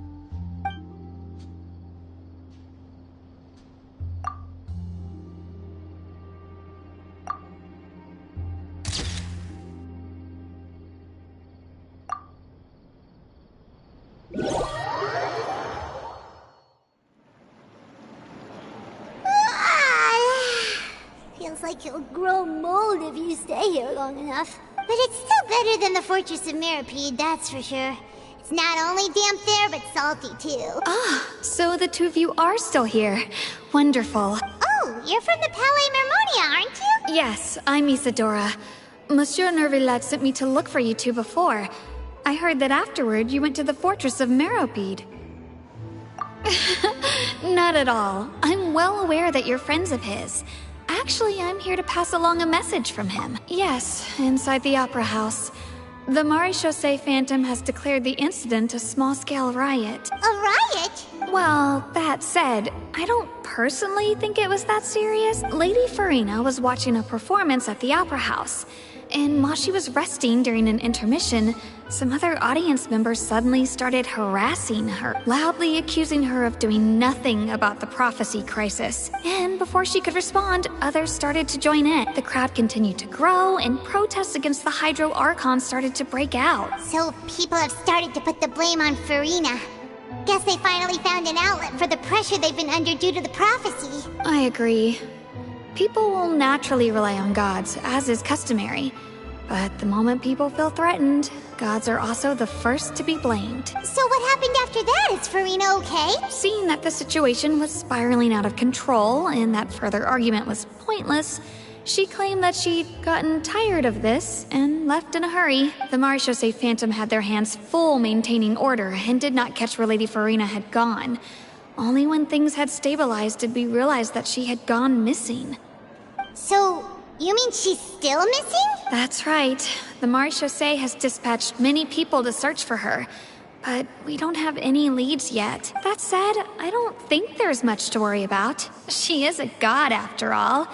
Even if she were to fall into the hands of rioters, what could ordinary people do to her? Good. Monsieur Nervillet sent me to tell you about the situation, but he didn't say anything else. Don't worry, this is more than enough to go on. Thanks for keeping us informed. Ah, is that so? Well, alright then. In that case, you two take care. I'll be heading back to the Palais now.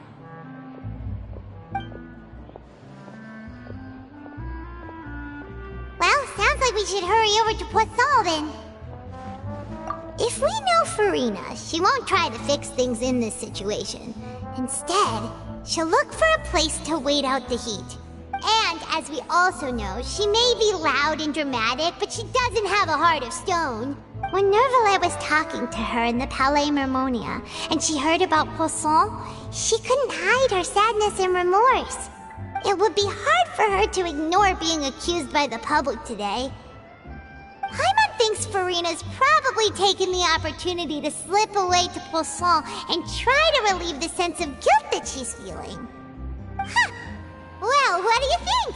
Paimon knows the answer, of course, but Paimon can do the analysis to back it up, too. Cool! In that case, there's not a moment to lose. Poisson, here we come!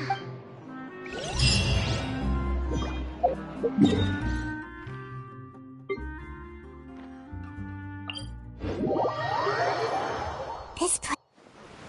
Could Farina really be here? Let's try to find her as soon as possible.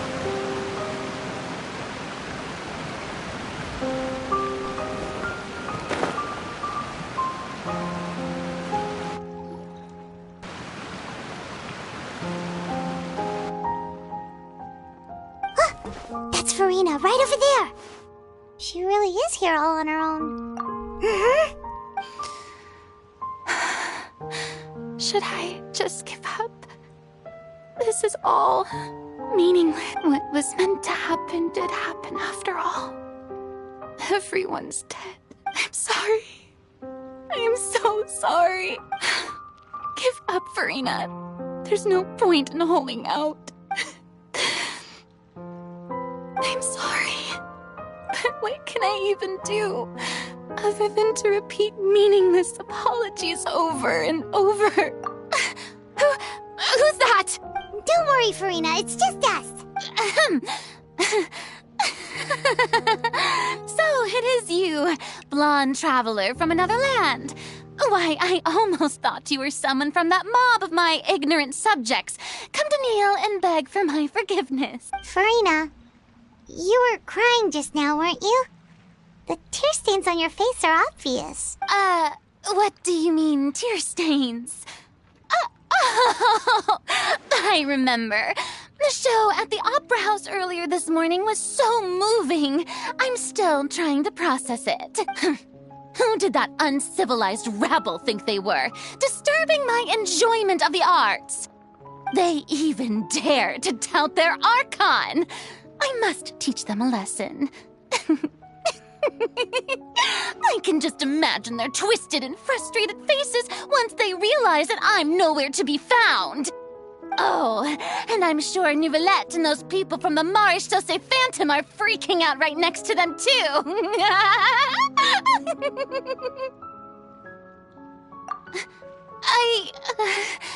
Of course not. Hey, there she is! The Hydro Archon's over there! Quick, after her! Farina, those people seem to be after you. They are? They're just some rabid fans who want to cut the line because they haven't been able to meet me in person, aren't they? That's against the rules. I can't let them get their way. Farina just ran off! Quick, we have to catch up with her!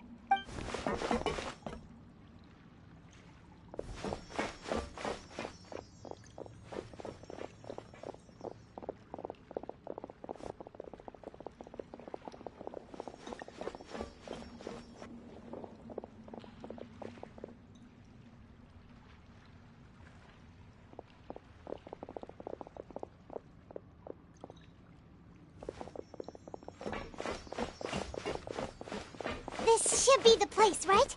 Hey, Farina! There's a good hiding spot over here! Quick, come to Paimon before the rest of them catch up to you!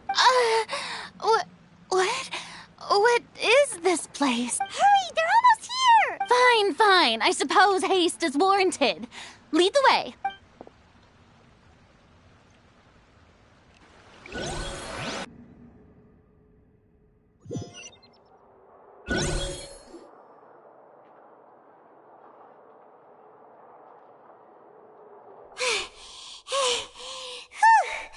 Paimon's exhausted.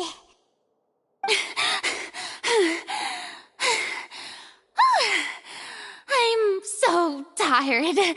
I totally thought they had caught me. No, I mean, I merely gave in to the sheer enthusiasm they displayed. You're right. Yep, that's a good girl.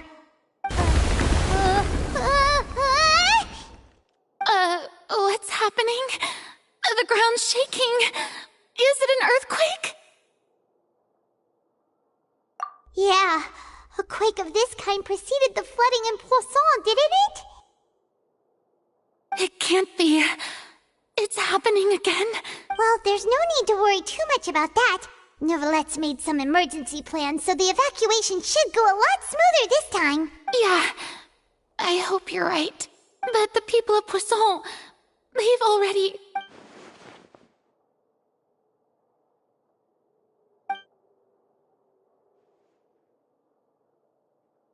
It's true.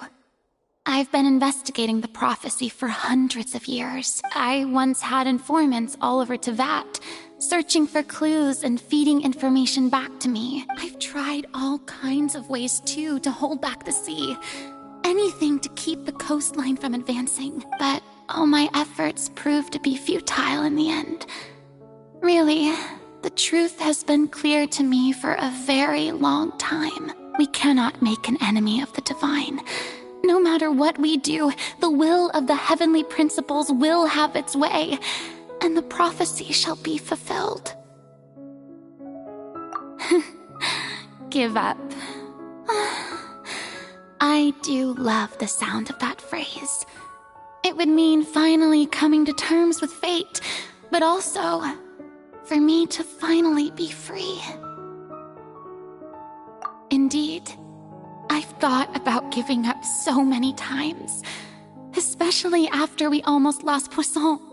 Fate is really unreasonable, isn't it? It has no heart and obeys no rules. The prophecy has only just started to come true, and so many people have already lost their lives. But just now, it all became clear to me. I still don't have the right to come to terms with fate on behalf of everyone else. As long as the final moment hasn't come, it's still not too late. Don't worry. I will keep hope alive for everyone until the very end. Well, that's enough for now. I got the impulse to play the stricken maiden, but honestly, considering my rank and station, that wasn't a good fit at all. Don't take any of what I just said seriously.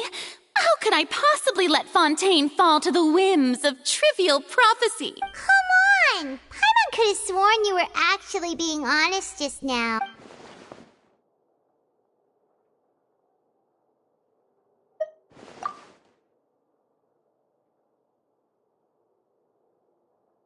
Share my burden. That's impossible.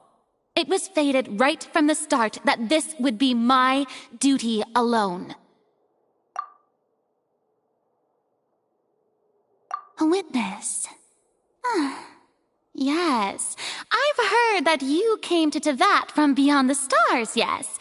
In other words, you never belonged here. And if Tevat is, in its entirety, a show on a stage, then you're just a spectator, aren't you? If that's the case...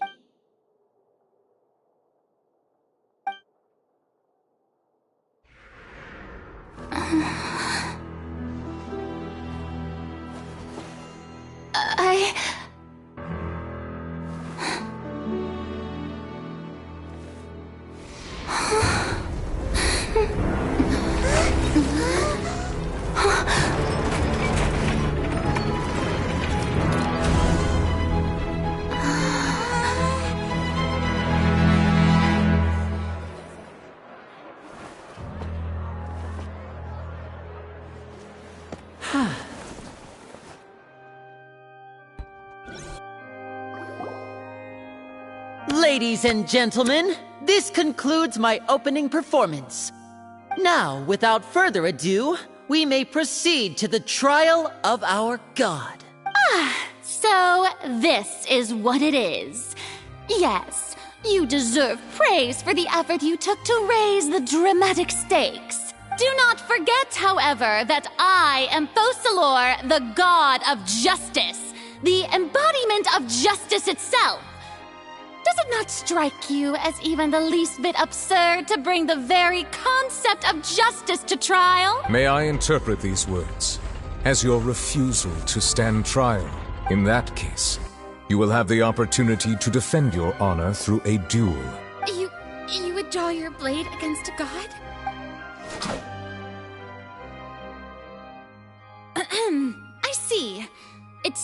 like you have made up your mind.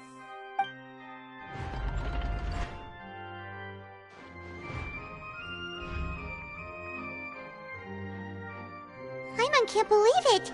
She just surrendered. What the heck is going on? Did I just see an Archon surrender to a human? Wow, how utterly humiliating. Lady Farina, what is the meaning of this? It would seem that there has been a misunderstanding. To be clear, the raising of both hands is not always an indication of surrender. Looking for excuses again, huh? I raised my hands just now to indicate my acceptance of the trial. No duel shall be necessary. I will admit that I've been running away for a long time. I'm sorry, everyone. I was unable to protect the people of Poisson.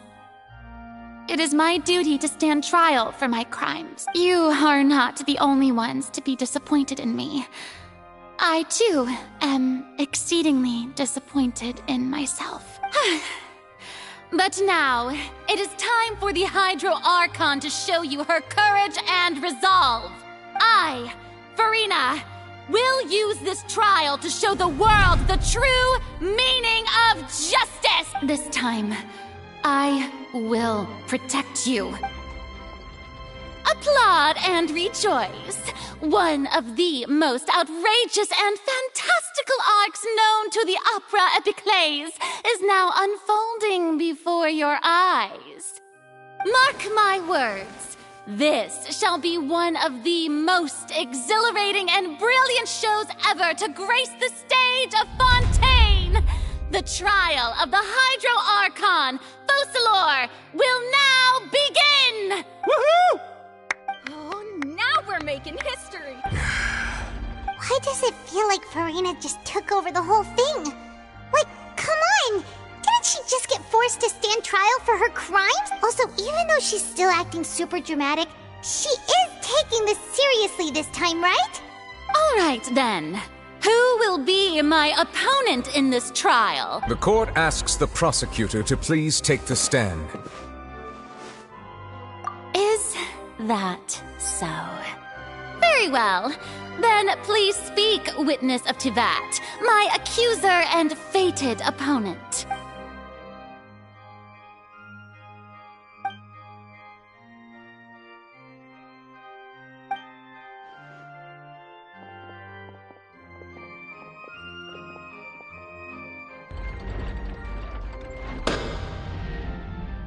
Also, please allow me to ask, as a final question before the trial begins, just how much work did you do to force me onto this stage? Well, we did do a lot of prep after the meeting that day. I can go over the tasks assigned to the Spina di Rosula, since they were rather straightforward and easy. Navia, the president of the Spina di Rosula. Most of the people who participated in the disturbance this morning were my subordinates. They changed into plain clothes and came to the Opera House as regular audience members, waiting for the perfect opportunity to incite insurrection against you. The people's resentment against their Archon has been building as more and more of the prophecy is fulfilled.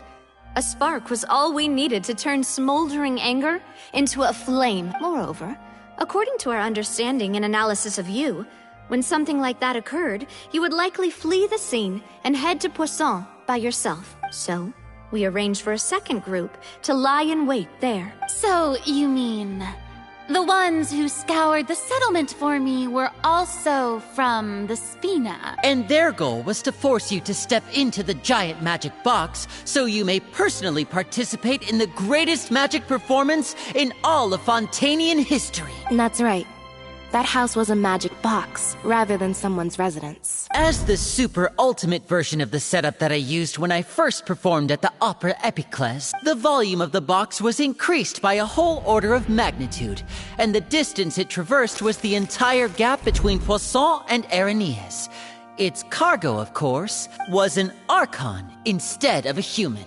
My thanks, Farina. Without your help, we could never have pulled off such an extraordinary performance. You're welcome? Of course, this performance was only made possible with Father's support.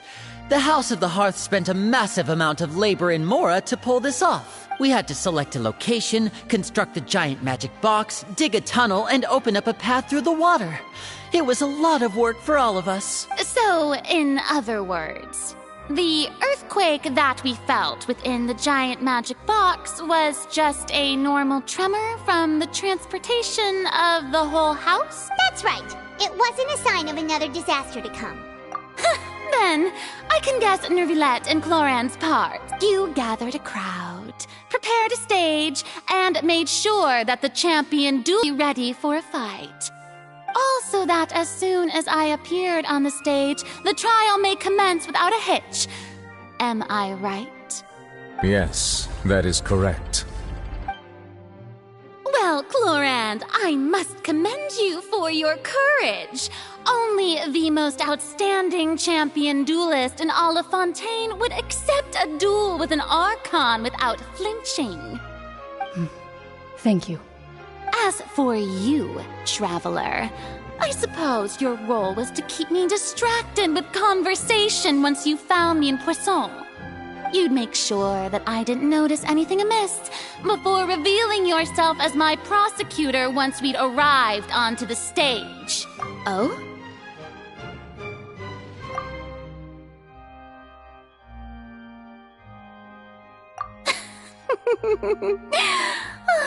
Is that so?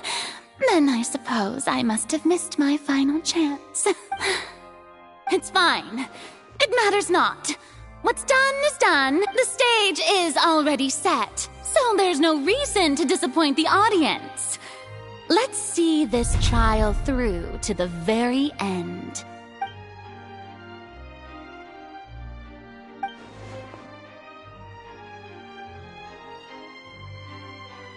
Madam Prosecutor, please allow me to pass this along. This is a document that Miss Charlotte applied for and received permission to share with you during the trial. According to her, it should speed up the proceedings. Huh? Charlotte wanted to give us something? Oh, so she's here too! Hey, Charlotte! Oh, let Paimon see. Isn't this the exclusive interview that she did with us before? So she's already finished it, huh? Wait, then that means this document is a perfect timeline of everything that's happened ever since we stepped foot in Fontaine! So in other words, we can refer to this anthology of evidence every time we want to use something from our journey as evidence for an argument. Let's quickly confirm the information in it. Just think of it as a refresher, alright? You defeated the Hydro Archon in the very first duels you took part in at the Opera House. I didn't think that you'd wind up getting to the bottom of the case I'd been following all this time. I guess this is the first time Monsieur Nervilette had a difference of opinion with the Oratrice. Even the Hydro Archon can't figure it out. A Fatui Harbinger. She's an extraordinary person. Her instinct must mean something. The fortress of Meripede was almost destroyed in a single day. That I didn't witness that scene. According to Monsieur Nervilette, both Child and that whale should have been in the primordial sea at that time. I nearly lost my awesome friend Navia. To be honest, that still gives me shivers. The words of someone as extraordinary as a witch can probably only be truly understood when something surreal happens to you.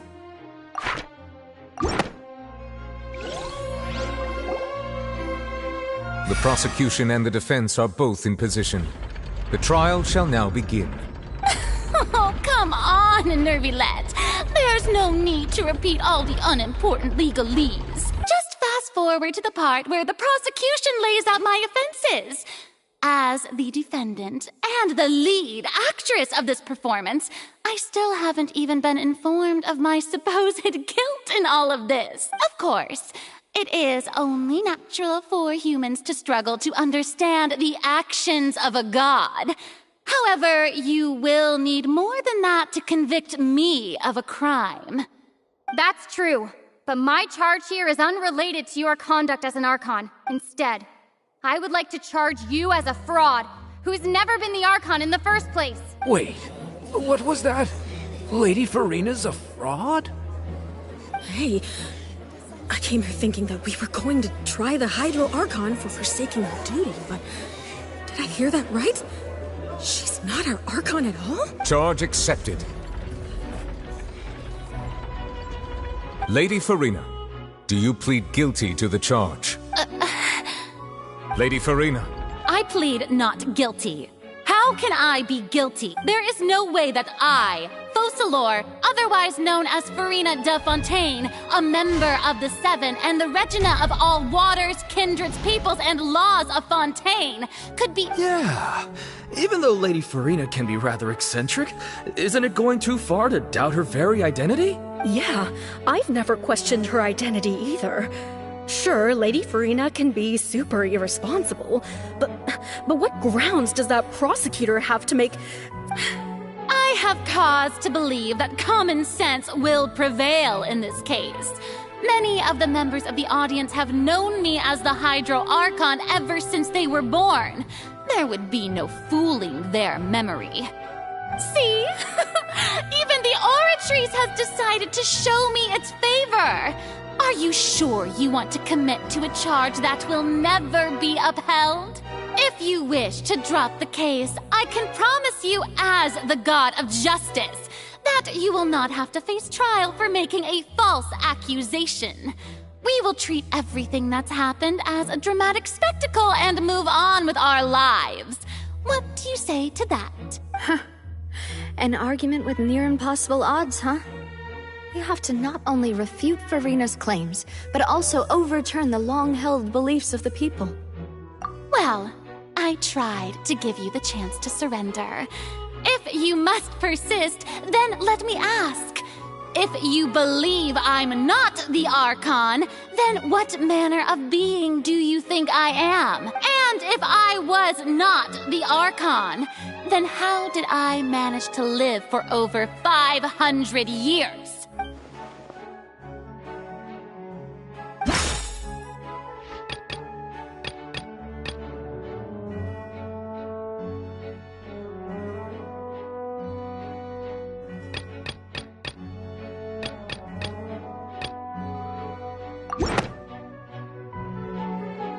First of all, you may be a member of another long-lived race, which would allow you to naturally possess an extended lifespan. And second of all, even if that wasn't the case, there could be other ways to extend your life.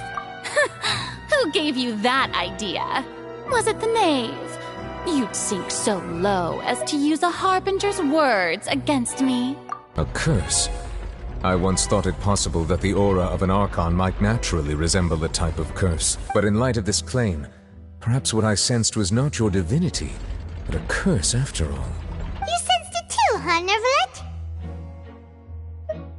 Lady Farina is actually a human? Well, it is true that it's extremely difficult to tell humans and gods apart just by looking at them.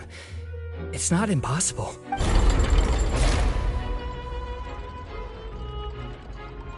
Well, don't start celebrating too early now.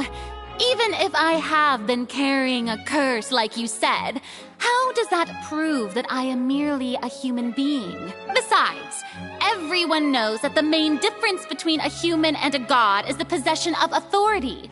Gods can do what humans cannot. That's why they're worshipped as gods. For centuries, manifestations of my authority have served the nation of Fontaine. One need only to turn their eyes towards the Oratrice Mécanique d'Analyse Cardinal in this very opera house, or consider the endemnitium that is used in every aspect of life.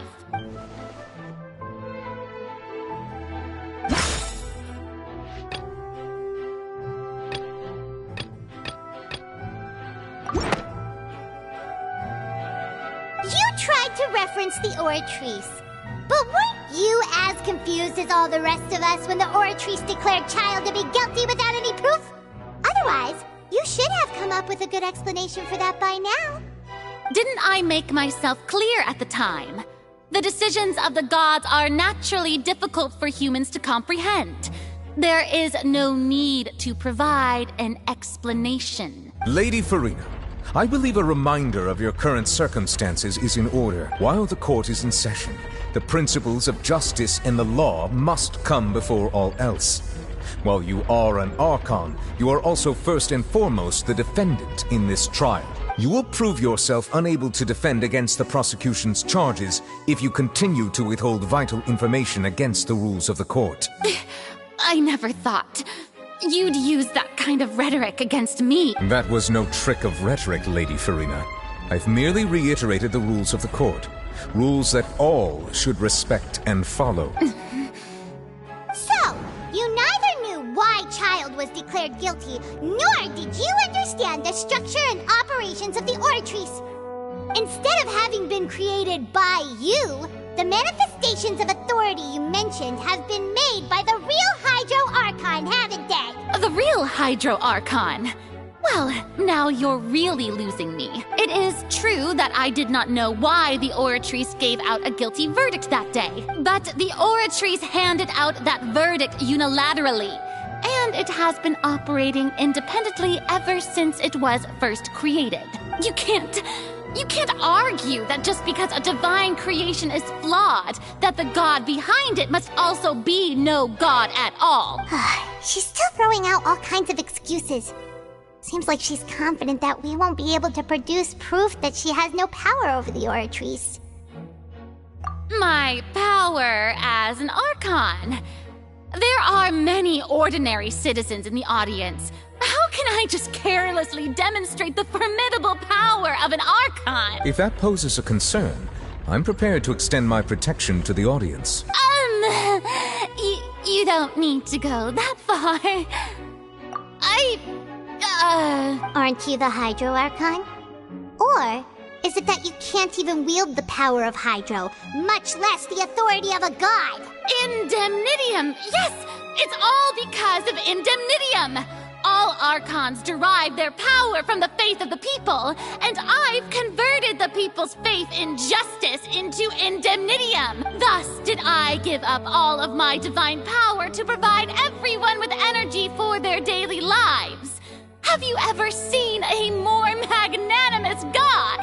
Isn't that a huge stretch? Yeah, no matter how generous an Archon can be, how could they give up all their power?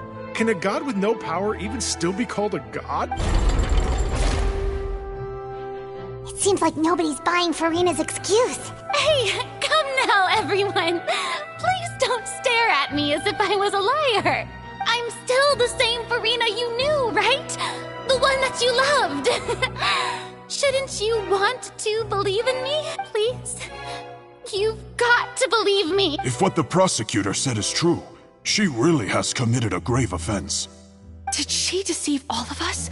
And all of our parents and grandparents too? And all of our ancestors? Ever since they were born? Enough! That's enough. Tell me then, if I'm not the real Hydro Archon, then who is? If you have no evidence of another Hydro Archon's existence, nor can you find anyone who can back up their claim to be such, then what grounds have you to say that I'm not actually the real deal? Wow, she came up with yet another argument. How can we refute her now? Seems like she really doesn't want to give up.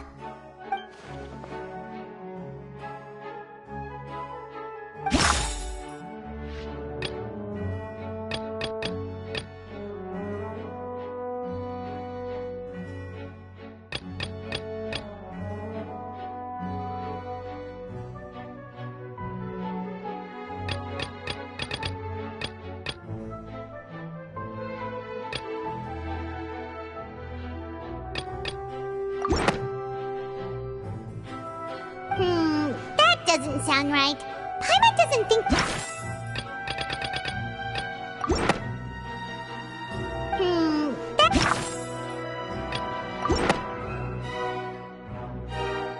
It has been established that all Fontainians can dissolve in water from the primordial sea. And that means... Since you insist on claiming to be a god and not a human, then there's a method that you can use right here and now to eliminate all suspicions of you being the latter. Miss Navia, please apply to serve as a temporary attorney for the prosecution before addressing the court. Though you act in partnership with the prosecutor, you must still adhere to proper procedure. Super sorry, Monsieur Chief Justice. I swear this really will be the last time that I'll speak out of turn. Now, I've brought some seawater from Poisson. As everyone knows, a massive flood struck the area not long ago.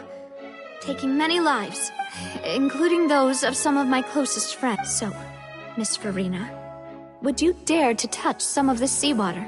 If we are to believe that you are indeed the real Hydro Archon, touching this seawater would have no effect on you. All it should do is strengthen your case. But if you don't dare to touch it, then we would have basically proved the reverse. Oh, and I must remind you that after the disaster at Poisson, nobody wants to see any more people dissolve. I do hope you'll act prudently and choose the simpler path of admitting guilt. Navia from the Spina di Rasula. The Spina has governed Poisson for many years. I guess her suggestion is valid. If Lady Farina is indeed just a human, she's probably Fontainian like all the rest of us. Would she really dare to try?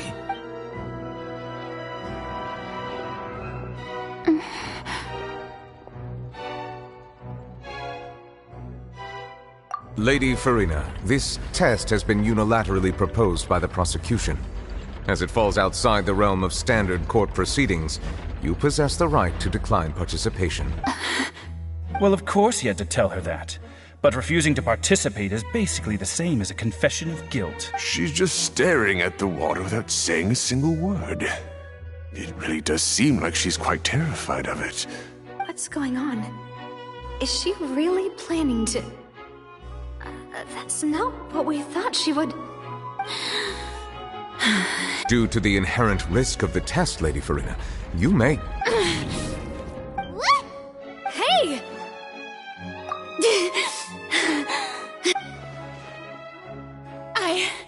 I'm fine! Look at me, everyone! My hand is still here! I haven't been dissolved! Will you believe me now? I really am your Archon! I'm nothing like a normal human who would fall apart as soon as they touch this water! Really? Was this not the most obvious thing in the world? Miss Siegewin? If you're present, Miss Siegewin, please come forward and attend to the defendant. Siegewin? Don't be nervous. It'll just take a few seconds. Let me see.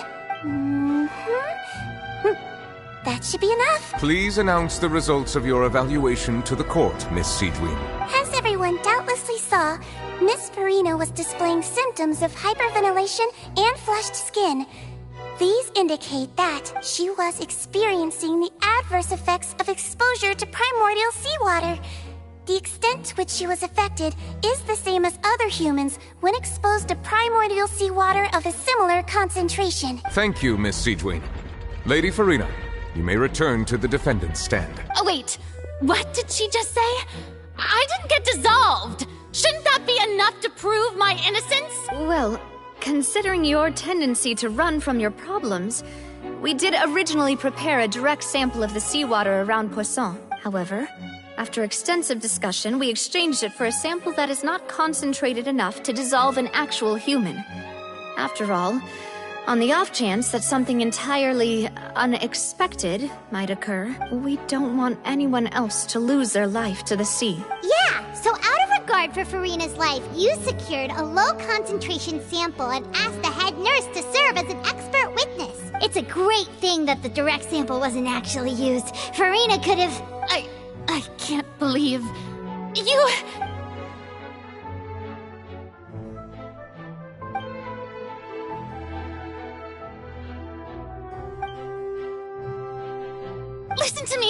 Listen to me, everyone! Please don't give me such cold and disdainful looks!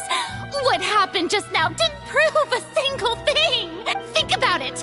How can you conclusively prove that an Archon can't also be affected by the primordial sea? Also, if I was really just a human, why would I dare to just put my hand in that kind of water?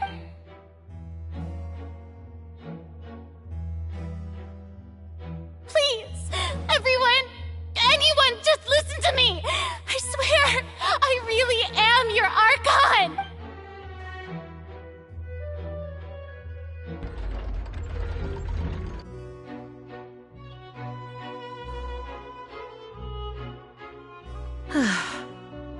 I don't think anything she says at this point will sway anyone.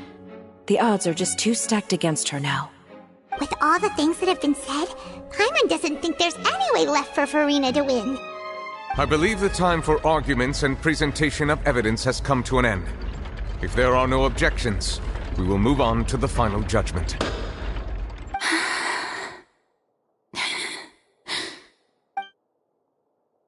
I don't think anything she says at this point will sway anyone who's too stacked against her now.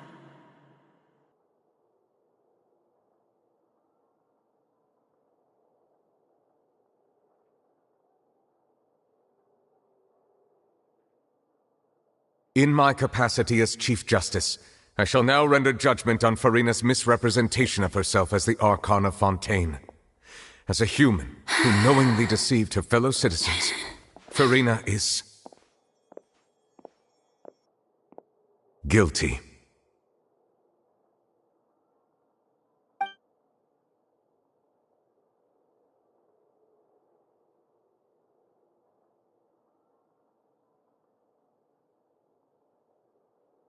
We shall now turn to the Oratrice Mécanique d'Analyse Cardinale to render the final verdict on the charges.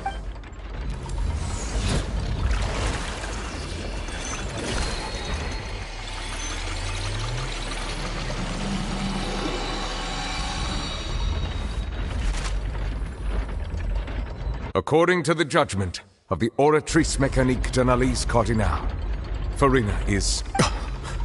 Well, what's wrong? What's the Oratrice's verdict? No, the Oratrice also displays a guilty verdict. Isn't that correct then? However, the exact wording of the verdict is thus. The Hydro Archon, guilty to be punished via the death sentence. The death sentence? That's actually one of the available sentences? I've always thought that it was just a myth. The one and only time the death sentence has been handed out at the court. And it's been given to the very person we've worshipped as the god of justice? What an unexpected twist. Farina's been sentenced to death by the Oratrice? We just wanted to use the trial to show her the seriousness of things so she'd tell us the truth. This outcome is indeed quite strange. According to Fontaine's current definitions of justice, as well as its recommendations for criminal sentences, is this sentence really appropriate for the crimes that have been committed? Yeah! Even Fauché wasn't sentenced to death by the Oratrice. You know, the real evil mastermind behind the serial disappearances case. Indeed. Not only is Farina's sentence overly excessive, the very point of our trial today was also to prove that Farina has never been the Hydro Archon in the first place. But now, the Oratrice seems to have deliberately invoked the title of the Hydro Archon. What does this mean?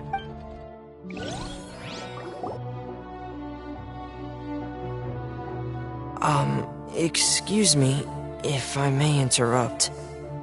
Is the trial still going? Fremine! Oh, you finally made it. I assume this means you've completed your mission? Mm-hmm. Any mission Father assigns to me will always be top priority.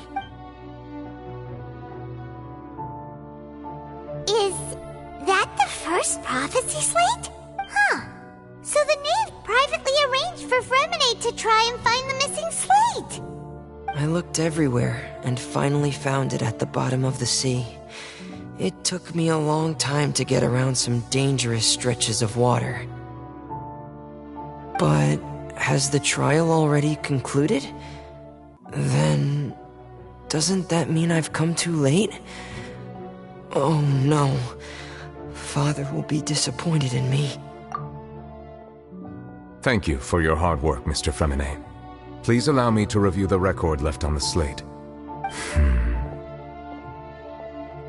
Traveler, I believe that you have already seen the other existing slates, and would like you to come here and confirm their contents.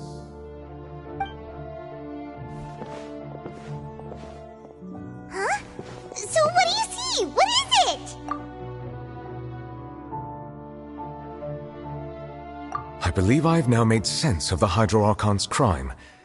It has to do with Fontaine's lost history. Huh? Isn't the Hydro Archon just guilty of deceiving her people? Oh, wait, no, that's Farina, and we've already proven that she's not the Hydro Archon. So when you say Hydro Archon, do you mean the real Hydro Archon we've been kinda talking about? In truth, Everything that you've encountered in Fontaine up until this point can be traced back to the contents of these stone slates. However, I'm uncertain as to how much sense they currently make to you. Okay, let's try to recall the contents of the other 3 stone slates. Paimon will do her best to help you remember.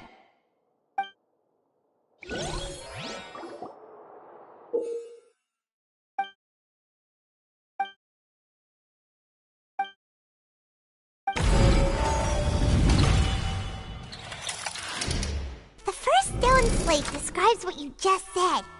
It seems to show the previous Hydro Archon using her divine power, and then the Oceanids turn into humans. Does that mean that Fontainians are transformed Oceanids? Oh, Paimon wasn't expecting that. But if Oceanids can turn into humans, then perhaps this process can be reversed as well. The second stone slate shows Celestia floating in the sky, and the Hydro Archon and her people worshipping it together. But the heavens still brought judgment down upon them. This must be the point when the Hydro Archon and the Fontainians were branded with their original sin.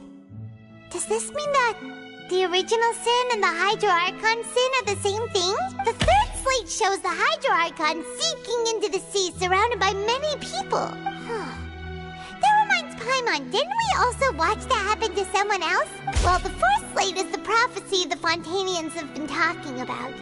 People dissolving into the sea, the Hydro Archon crying on her throne, and so on. We didn't believe that such a crazy disaster could happen at first, did we? But after that incident, it was just a question of when and not if.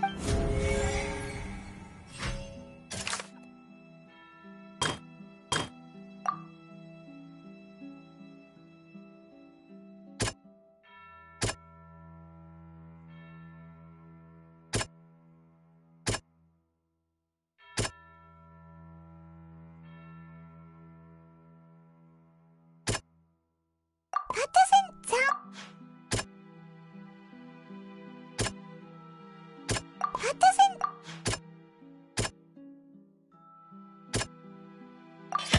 We know from the case of the serial disappearances of young women that Fontainians can be dissolved and the first stone slate tells us that long ago the Hydro Archon used her power to turn Oceanids into humans. This might be the reason that Fontainians can dissolve.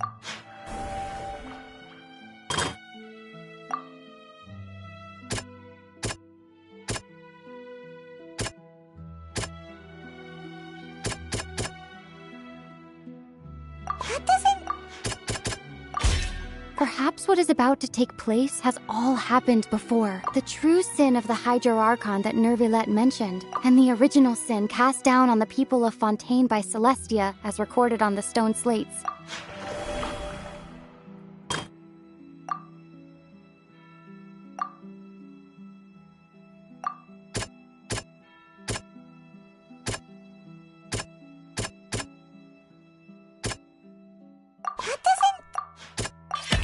It's not as simple as falling into the sea. When Navia fell into the sea, her consciousness was subjected to judgment. The stone slates show the people gathered around the Hydro Archon in the sea. Could that be alluding to the same thing? That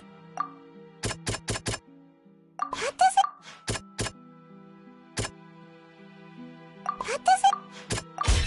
The prophecy from the stone slates found its way into society. But not many people believed it at first. The fortress of Meropide was nearly flooded with primordial seawater, which we know can cause Fontainians to dissolve.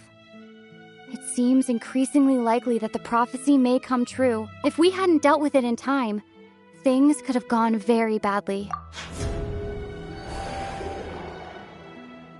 They'll dissolve into the primordial sea but won't cease to exist. Their essence will flow in the seawater, converge, and take the form of an Oceanid. The Hydro Archon was sentenced to death in court, shocking everyone present. Perhaps this means that her sin was actually Fontaine's original sin. Navia fell into the water inside those ruins, and she nearly dissolved. She was surrounded by the people of Poisson in a court within her consciousness. and was forced to take part in a trial meant to make her stay.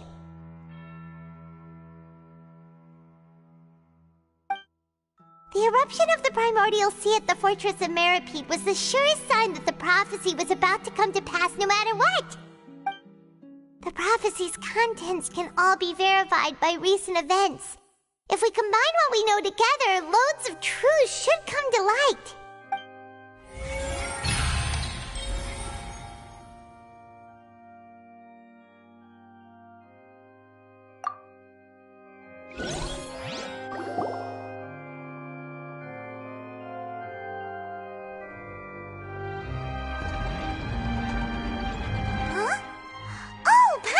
It now, so that's how you can make sense of it. But then it feels like we're going to have to share some truly shocking revelations. Let's hear them. Incredible. Linny, did you hear that? We're not real humans. All Fontainians were originally created by the late previous Hydro Archon, with Oceanids as their basis. The evidence for that can be found in how only Fontainians could dissolve in primordial seawater, and how all the girls Vacher dissolved were also turned into Oceanids. Oh, and according to Navia, when she was about to get dissolved, she also saw everyone gathered around for a trial, all of them in the shape of Oceanids. Indeed. Yeah, and it follows from the content of the first slate that she probably angered Celestia by creating humans without prior permission. That could also explain why the Oratrice judged the Hydro Archon to be guilty. It's to account for that ancient sin. The Hydro Archon's true sin was creating us? And yet, after many hundreds of years, the Hydro Archon's creations have turned around to try to judge the Archon within the Opera Epiclese. The twists of history are often the most unexpected of all. Yeah! Isn't the image here just like when Navia fell into the sea? So wouldn't it be trying to show the image of the Hydro Archon also falling into the sea once the prophecy has been fulfilled in the fourth slate? In the end, the people will all be dissolved into the waters, and only the Hydro Archon will remain weeping on her throne. Only then will the sins of the people of Fontaine be washed away. Did Paimon get all that right? You've made some keen deductions. I must say, given how much you still don't know, it is impressive that you've already managed to connect so many pieces of the truth. However, while you were able to decode all the information on the slates, they've also been etched with an additional layer of hidden information using a different power source. When we were at the ruins, I tried to decipher the hidden information recorded in the slates. But since we only had 3 slates at the time, I was unable to come to a full conclusion. Now that the slate collection is complete, I shall make another attempt to decipher the narrative recorded within.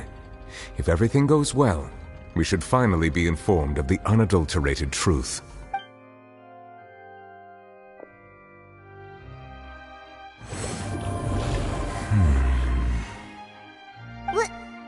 Well? Did you get it? I believe I should share this truth not only with you, but with all the people of Fontaine as well. I will try to briefly summarize it for you. Your hypotheses regarding the origin of Fontainians and the sin of the Hydro Archon were both correct. In the Fontaine of old, the previous Hydro Archon sensed the yearning of her Oceanid familiars for life on land. The Oceanids were enamored with the beauty and romanticism of human beings, and wishing to have those experiences for themselves, expressed to the Hydro Archon their desire to become of a similar kind. However, even though water as an element is intricately linked with the power of life, the Hydro Archon, as one of the 7, did not possess the authority to create a new form of human life. Not one to give in, she eventually found a way to create permanent humanoid bodies for her familiars by appropriating the power of this planet's primordial sea. She poured primordial seawater into the Oceanids' blood vessels, creating humanoid mimics in the process.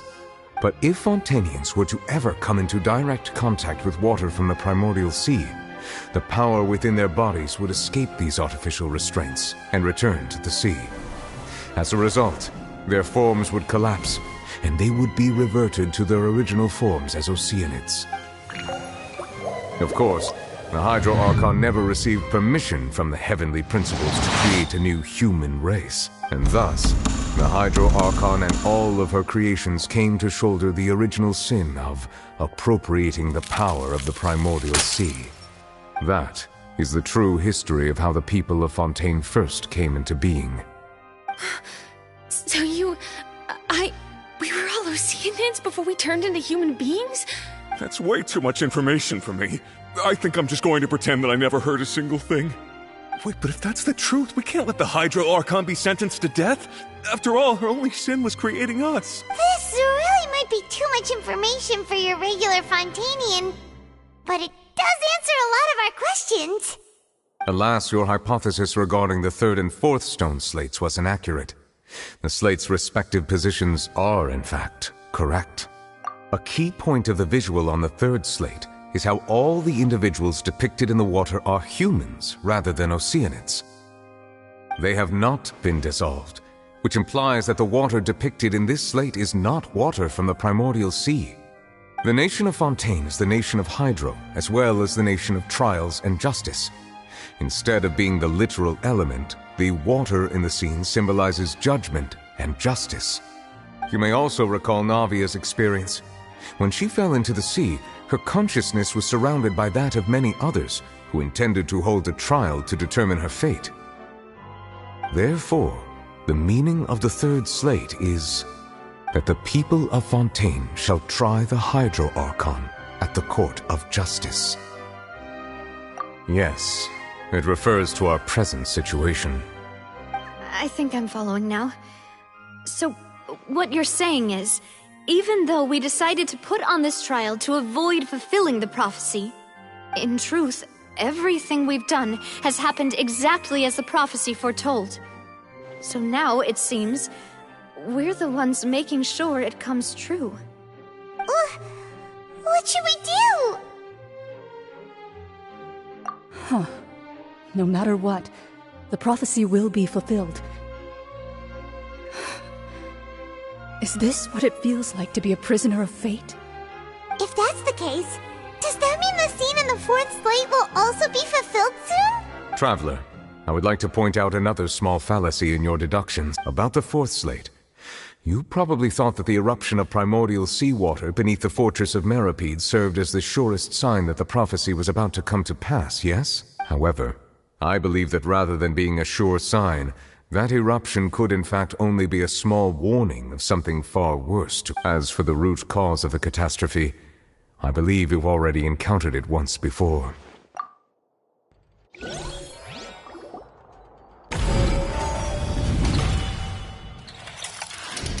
This eruption was just a small warning of the things to come. We must find the root cause of the disaster.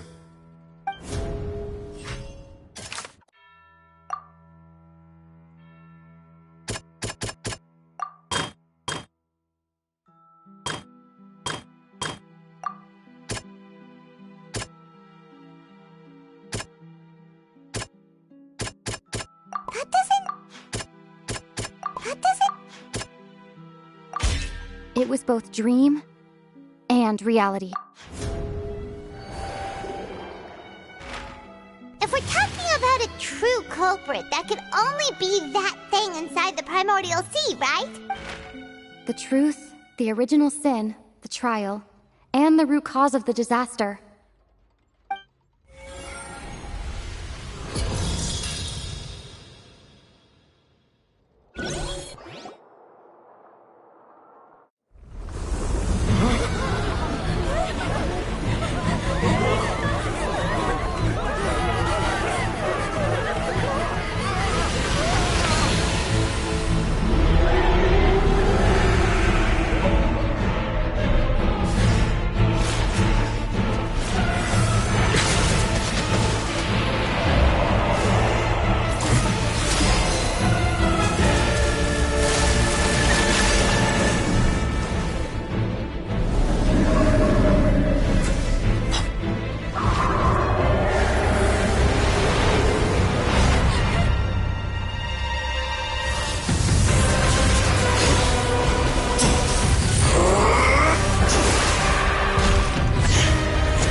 So we've met it at last.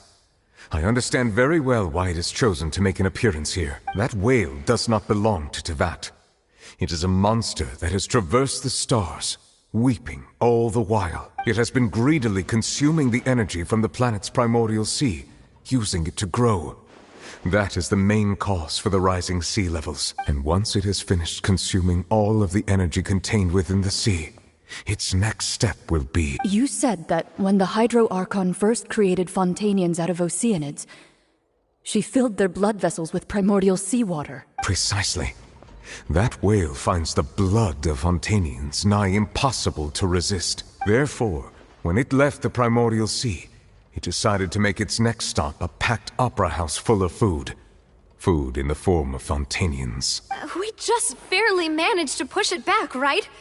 In that case, won't it come back to target the people again, once it's managed to recover its strength? That is correct. Indeed, it is more accurate to say that we should thank that Harbinger for buying us some time. Without him, the whale would have likely come onto land far sooner. From the way he looked, he must have been fighting the creature for quite a long time. That battle maniac. We've always known that he had a special connection with that whale, but we definitely didn't expect it to help us out like this. Anyway, now that we know that this whale is the actual cause of the disaster recorded in the prophecy, all we need to do to stop the prophecy would be to find a way to beat it up, right? It is too late. It had already absorbed too much of the primordial sea's energy before we could notice it. At this point, it has become practically integrated with the sea itself. Even if the entirety of Tevat were to be destroyed, it could still survive and swim off towards some other world. That's not something I will accept. We've already done everything we can, and we even found the true culprit. We've come so far.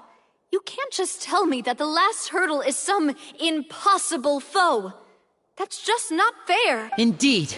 That's not how a grand performance should end. I'll fight it to the end. No matter what. So the prophecy will be fulfilled no matter what, huh?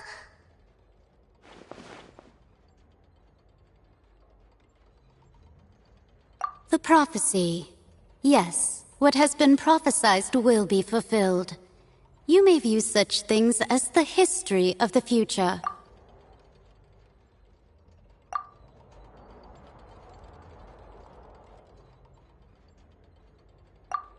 Just as prophecies are usually only the future as seen from the perspectives of the gods, could things be happening in hidden corners where the gods' gaze does not fall? Ultimately, fate shall serve as your only guide, no matter what will happen in Tevat's future. All you need to do is to play your part.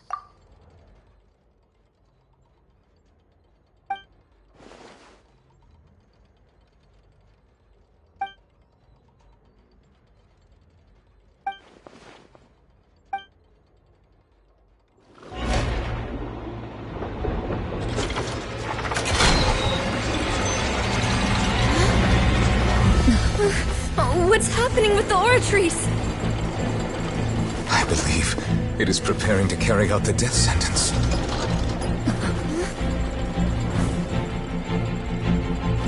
Farina!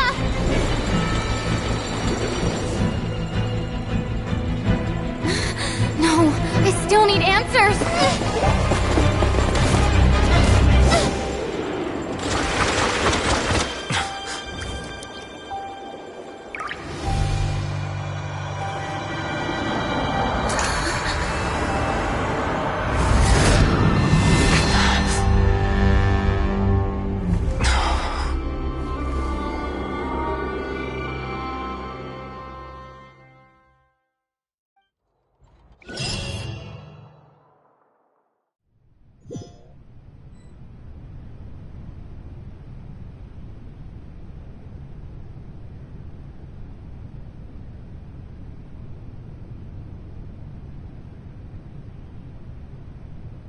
You... Sorry. That shocked expression on your face is just too amusing. I couldn't help myself. You are not Farina. Who are you? The sweet sound of bewilderment. Marvelous. A sure sign that my attempt to deceive everyone was a resounding success. But to answer your question, I am Focalor. You know, the god. Focalor?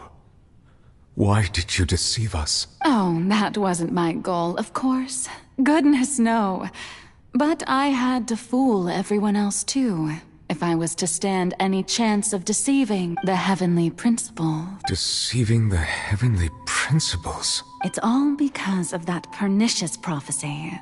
Dreadful, wasn't it? Everyone doomed to dissolve. Fontaine condemned to be flooded. One was not amused. In fact, one was positively bemused when that problem was thrust upon me by my dearest predecessor. That's the former Hydro Archon Egeria, for the uninitiated. It hardly gets more disastrous than a preordained national catastrophe. Now does it? She knew full well that the prophecy would surely come to pass, and as one of the seven, she also knew full well that one defies the heavenly principles at one's peril. So yes, as you have no doubt surmised, it was a rather impossible situation that I found myself in. I spent a terribly long time mulling it over, alone on the ocean floor.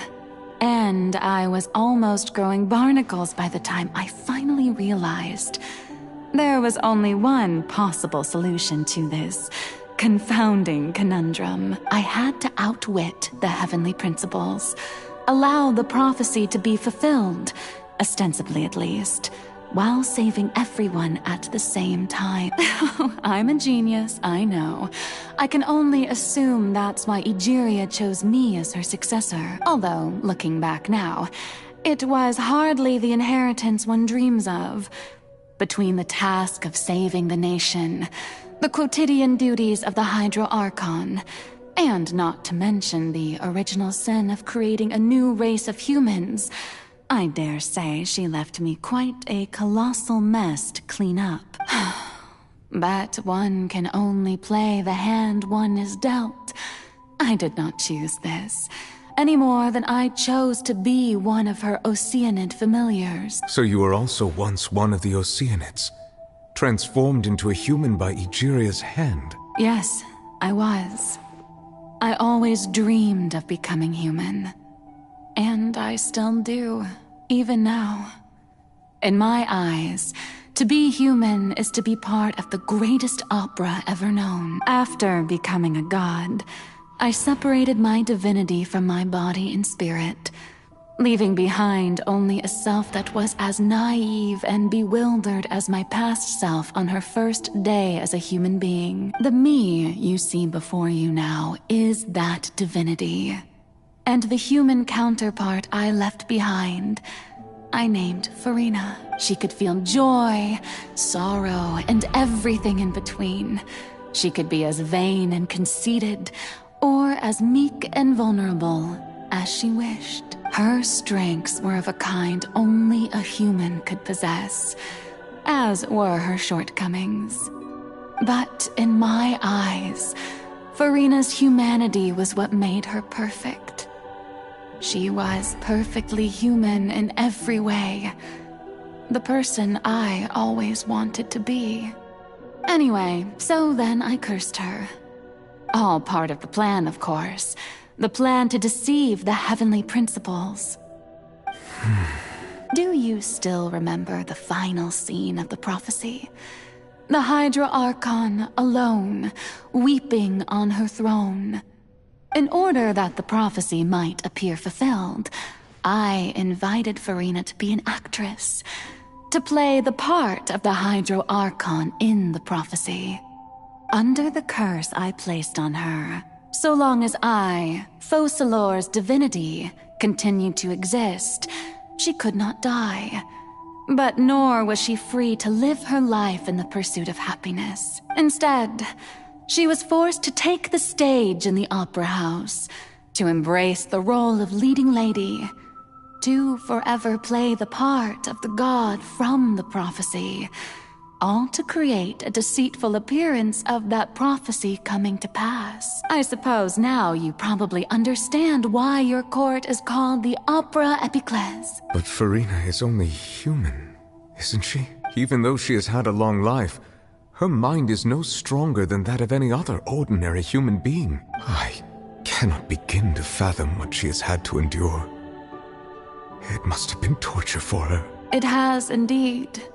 And although she is, in a sense, me in human form, I most definitely owe her an apology for it. It's been 500 years, and all along, she's been playing her part in the most unimaginably long, unbearably lonely, and agonizingly painful opera of all time.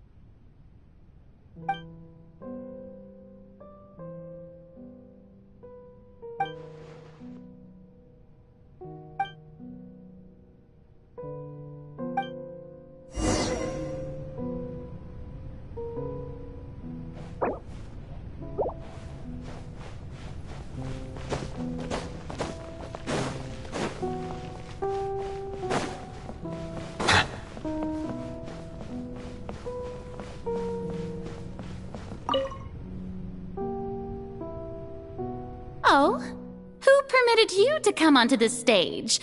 Now, I understand your admiration for my august self, but I must ask you to keep to the rules. All right. It is not my intent to reprimand you. There is no need to state your name. Just be off with you. Do not distract me from my performance. Oh, do not jest. Can you not feel it? I am Focalor. The eyes of countless Fontainians are upon me. I must, at all times, display the utmost elegance and nobility.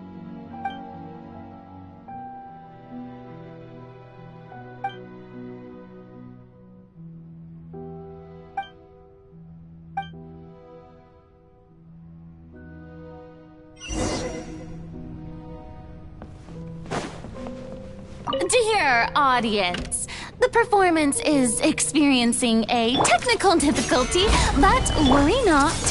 The guards shall resolve it soon enough.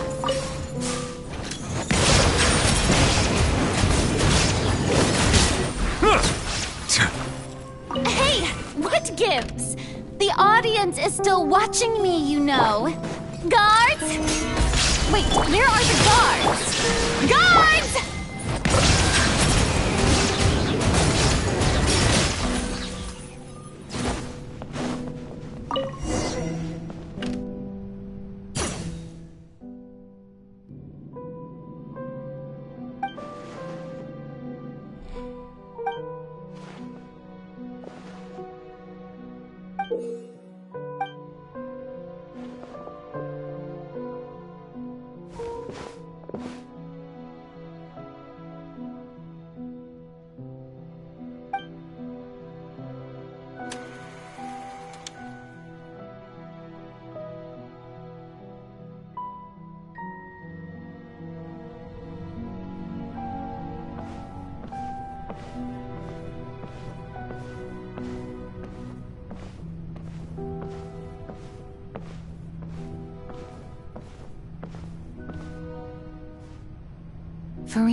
Farina. Huh?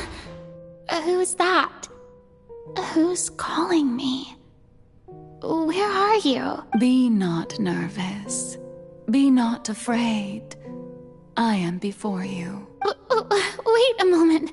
You're near me? How can this be? Mirror you, huh? You know what? That's not bad. Mirror me? What do you wish to say? The prophecy. Have you heard of it? What prophecy? Wait. I know. I think. I don't know why, but it's in my head somehow. The people will all be dissolved into the waters, and only the Hydro Archon will remain, weeping on her throne.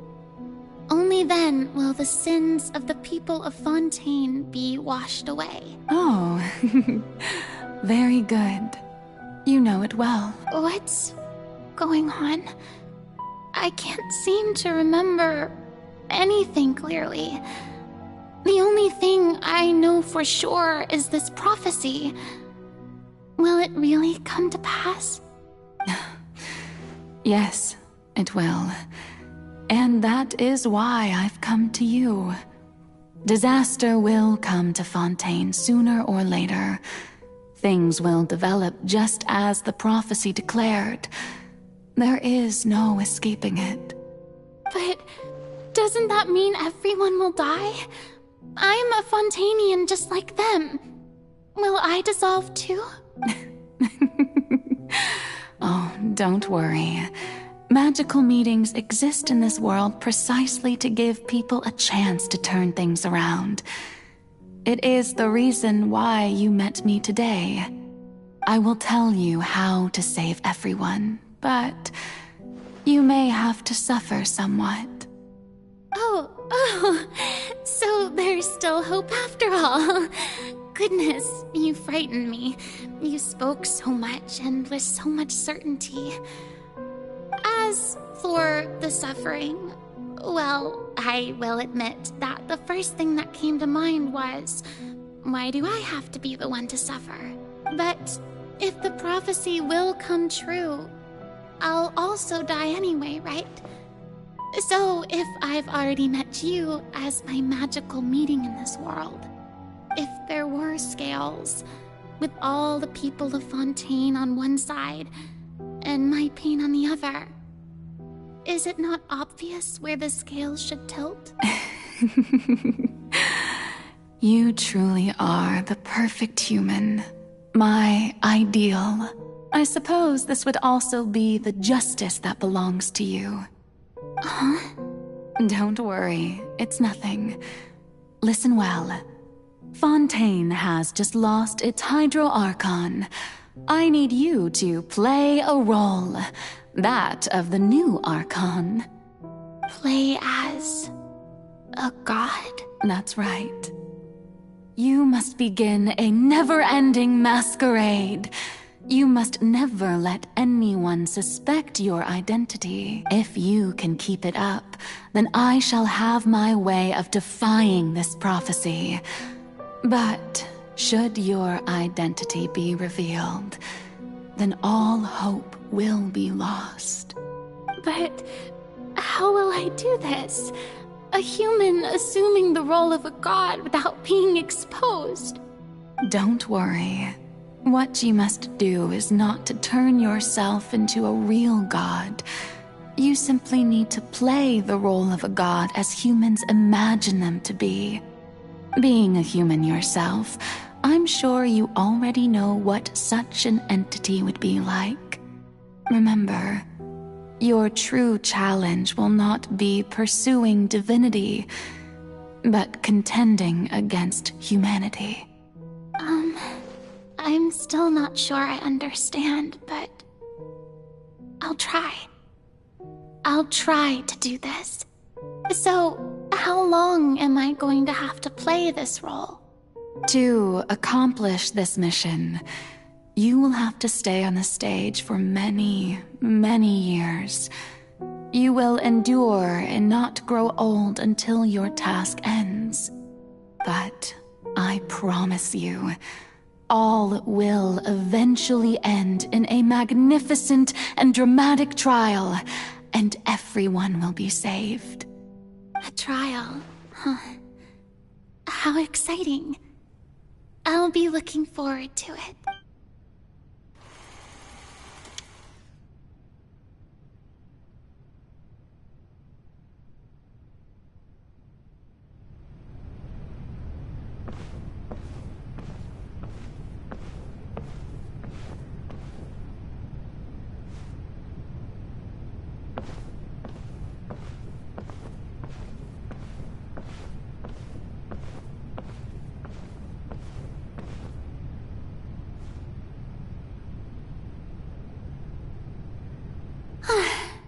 The Maison Cardinalise has announced my accession, but this is my first time facing the people.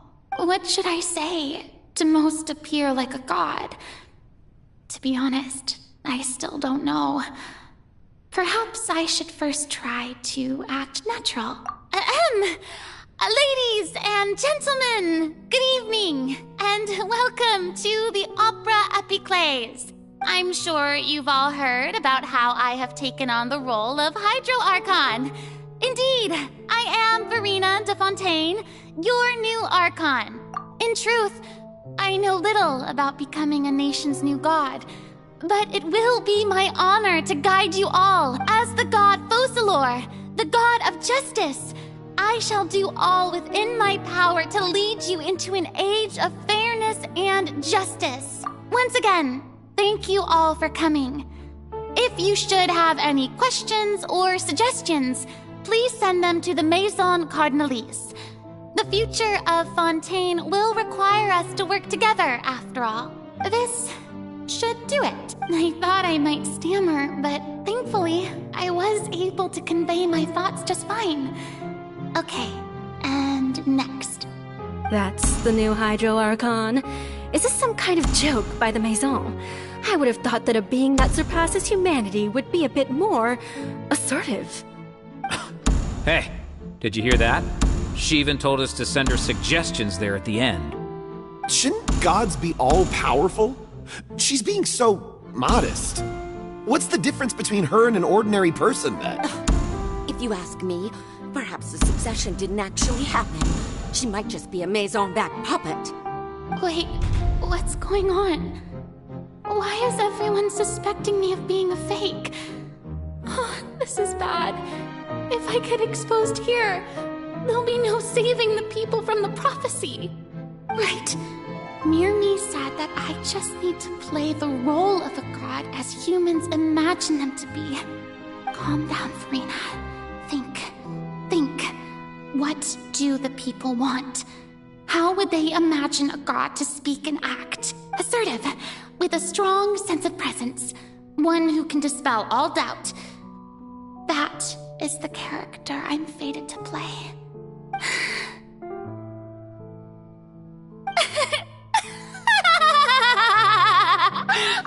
Oh, very good, my people. Only ones such as you are deserving of my rule. Now, I was wondering if some weak puppet were to one day come onto the stage and claim ownership of this opera house, would the children of Fontaine follow them? Well, it seems that you would all see right through them. Having passed my test, you are qualified to witness wondrous trials alongside my august self. Here in this opera house, you may consider my previous act a door gift of sorts. I thought it was a debut that suited the atmosphere. Now then, let us be reintroduced. Ah, so that was just a performance. How could I have forgotten that we were inside an opera house? Personality? It's quite shocking, to be honest, but I suppose it's a better look than before. Such a fascinating and bold deity. How wonderful! Our future may yet be bright after all. It seems I've turned them around. Best follow this flow and restart my accession speech. My dear people, whether you acknowledge me or not, whether you trust me or nay, I say to you, keep faith in your ardor for justice. We have heard it said that this nation's sins can no longer be washed away. Well, I say that justice is most fragrant when it blooms amid sin. No, this won't work. They'll suspect me again. I must play the role that they want me to play. The scales of justice should not weigh heavy in the hands of its god. On one side, it must carry fairness and justice. And on the other, praise and applause. May law be the prayer on our lips. May judgment be our worship. Let us light the fires and drink to the future of Fontaine! is no trouble in this world that justice cannot solve. All that is needed is for you, my people, to believe in it, heart and soul. So long as I, the Archon Focalor, stand within the Opera Epiclese, so long as I stand before the Oratrice, I shall even judge the gods of this world!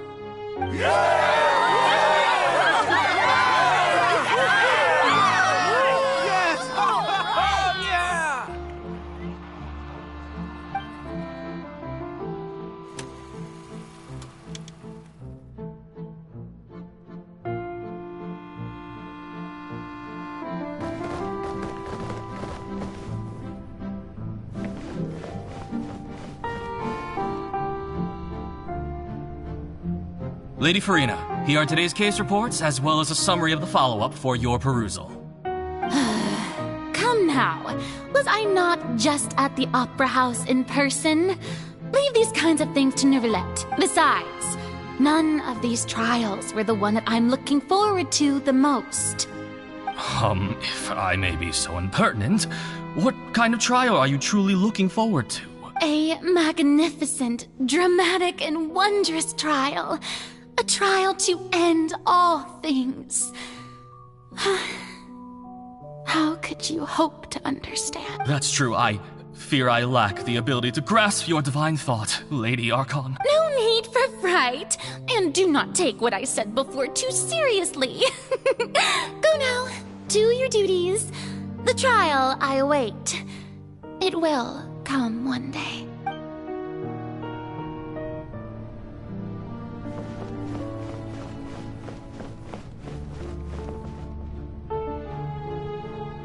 Lady Farina, I don't know what to say.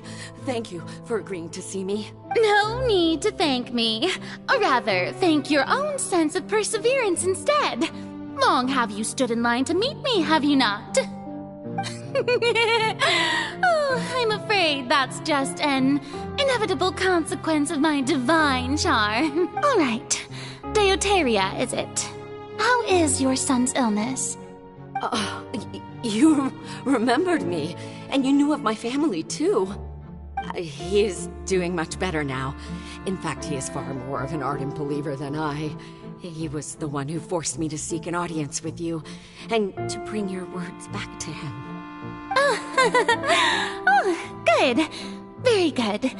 If this should happen again in the future, please do not hesitate to come and tell me.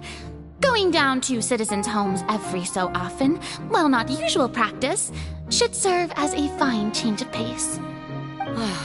You're such a gentle and wise god. Thank you once again, on behalf of my son.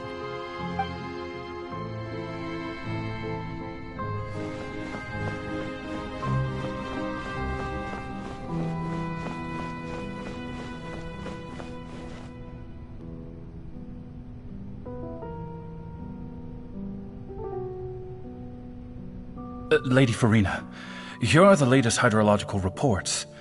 As for the specific parameters you asked to take note of, I'm afraid things still don't look good. I see. It's as I thought, then. As your god, I did already expect this, but I wanted to see how far your human wisdom would allow you to analyze it. All manner of signs indicate that the prophecy will still come to pass. Forget it. That's not something you need to worry about right now. Well, as I understand it, the Fontaine Research Institute is also trying to find a way to counter the rising water levels. Really? Have they found anything? I'm afraid that they haven't found any effective solution thus far. Oh, is that so? Well, no wonder. This issue has reached the realm of the gods, after all. Still, their spirit is praiseworthy.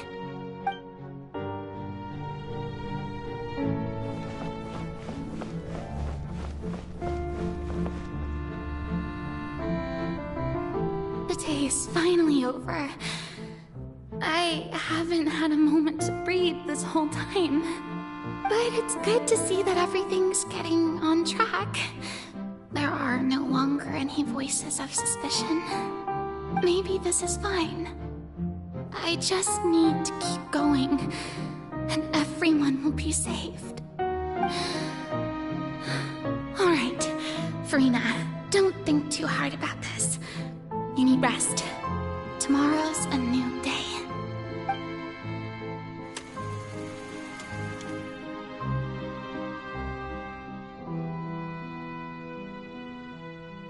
Lady Farina, here are the new trial reports for the latest cases, as well as a summary of the follow-up. There'll be no need for that. I've seen them already. There's no need to go back over scenes I've witnessed in person before. Lady Farina, I've waited so long for this chance to see you in this manner. Indeed, my dear, loyal citizen. This joyous moment is an honor for us both. Lady Farina, we're detecting significant hydrological anomalies near Poisson. Understood. Keep monitoring. Keep me informed should anything come up at the Institute. I don't think I let anything slip today. I must show the people that there is nothing to worry about. I just don't know when these days will end. I feel utterly exhausted. Best to rest early today, too.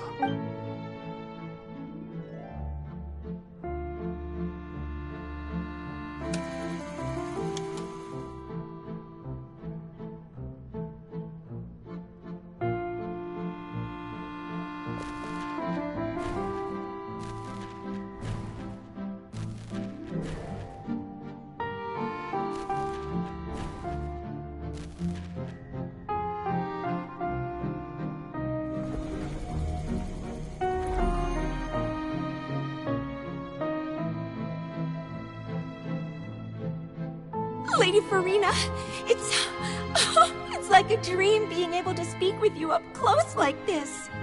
I've heard that the first member of our family who was honored to receive an audience with you was Madame Dioteria, almost 20 generations ago. And what a fine family yours is indeed. It brings me great joy to meet such a faithful believer. A descendant of a line most ardent. Surely you exaggerate, Lady Farina. My lady? What is it, good citizen? Are you crying?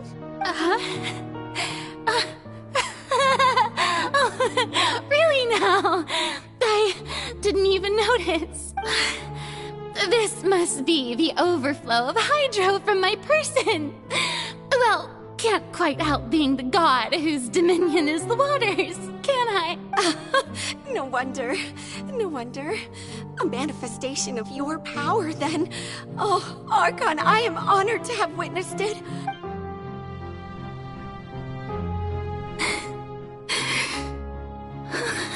So interminable. So lonely. Just how much longer? Hundreds of years must have passed by now. Perhaps the show must go on for hundreds more. I never imagined that it would hurt so much. Have I reached my limit? No. Perhaps I reached it long ago. Today I didn't even notice my own tears. I want to tell someone, anyone, about this. But would that not destroy all I've done so far? I've conducted so many investigations across the centuries. But there's not even a sliver of hope that we might break the prophecy. All I can do is keep heart. I must maintain this act. It is the only way to save Fontaine. Please, mirror me. You have to succeed.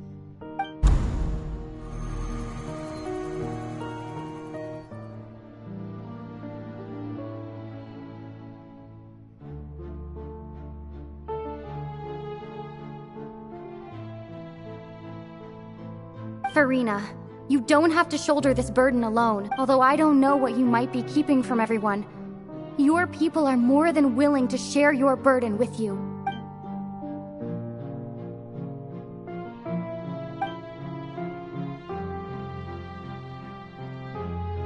Share my burden. That's impossible. It was fated right from the start that this would be my duty alone. But even if your burden doesn't need to be shared, you can still choose to confide in someone. Just share it with me. I'm what you'd call a witness. A witness? Yes, I've heard that you came to Tevat from beyond the stars, yes. In other words, you never belonged here. And if Tevat is, in its entirety, a show on a stage, then you're just a spectator, aren't you? If that's the case... She's right. I could confide in her, couldn't I? But if things don't play out as expected, the people of Fontaine will be the ones to pay the price. No, Farina. You shouldn't be selfish. But what if it's really alright? Farina, you've worked so hard for so long. Surely it would be okay to put yourself first for once. Just this once. Is it such an outrageous thing to do anyway? To find someone in whom you can confide your frustrations and sorrows? Surely it could not hurt. If you let this opportunity slip through your fingers, it might never come by again. Think about it long and hard.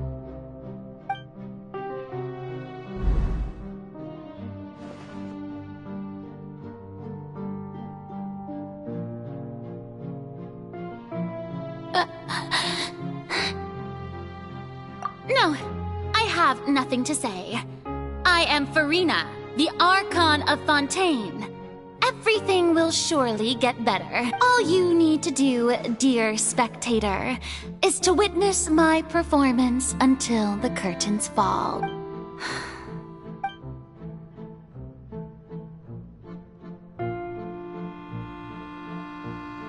Fine.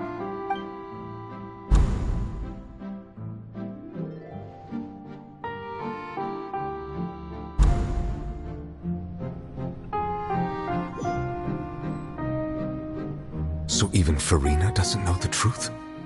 You've never once let her in on the full plan? Yes, it had to be done. To deceive the heavenly principles, you must first deceive yourself. She did very well. If she had let her resolve falter even once in these 5 centuries, Fontaine would have been doomed to the most tragic fate. It seems that trusting humanity was the right decision after all. I believe that I understand how your deception works. But that is only half the truth, is it not? How would you build on this foundation to save the people of Fontaine? That is the most important thing. Ah, good. Of course, the Iudex of Fontaine has pinpointed the crux of the issue. I'm sure you've long sensed that the Oratrice is no simple machine, yes? I've always suspected that it had its own consciousness. And Lenny did mention that he heard a human voice within the core chamber. It now seems that that person was you, hidden within the machine all along. Am I right? And then I became one with the Oratrice, taking Fontaine's gnosis with me. Yes, it would seem so, wouldn't it? Alas, your understanding of this device still lacks sufficient depth. In truth, it is no enactor of justice. It is, in fact, a device created to kill the god of justice. I beg your pardon? Oh, you have it. And to be more precise, not only will the Oratrice take down the god of justice, it will also take down the divine throne upon which she has been placed. I mean, did you think I would be the sort to enjoy peaceful repose While Farina suffered, my work over these last 500 years has been to constantly accumulate indemnitium within the oratories. But really, some have already discovered that only a small fraction of the energy generated by the device was ever used to provide power to Fontaine. The vast majority had to be accumulated to enact this death sentence. It was all a part of your plan, then? Both the trial and the sentence? Indeed. This power, accrued over 5 centuries, could have sustained Fontainians for millennia, had it only been used for that purpose. Almost all of it has now been stored within the oratories, but only power of this magnitude could hope to destroy the Hydro Archon's divine throne, shaking the rules established by Celestia, and breaking through the institution that is the Seven.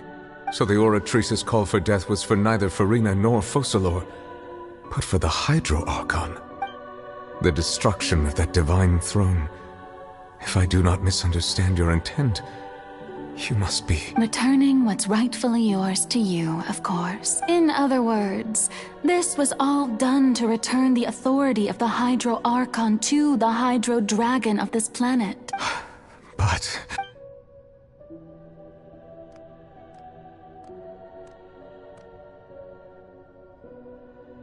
Oh, what? Getting sad again, are we? The authority of the ancient dragons shall soon be yours once more, O Hydro Dragon Sovereign. And this is the face you make.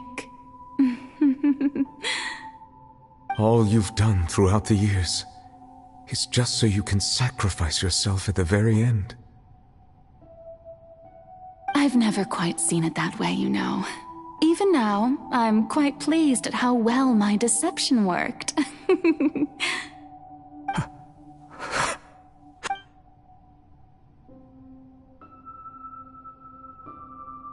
Hydro Dragon,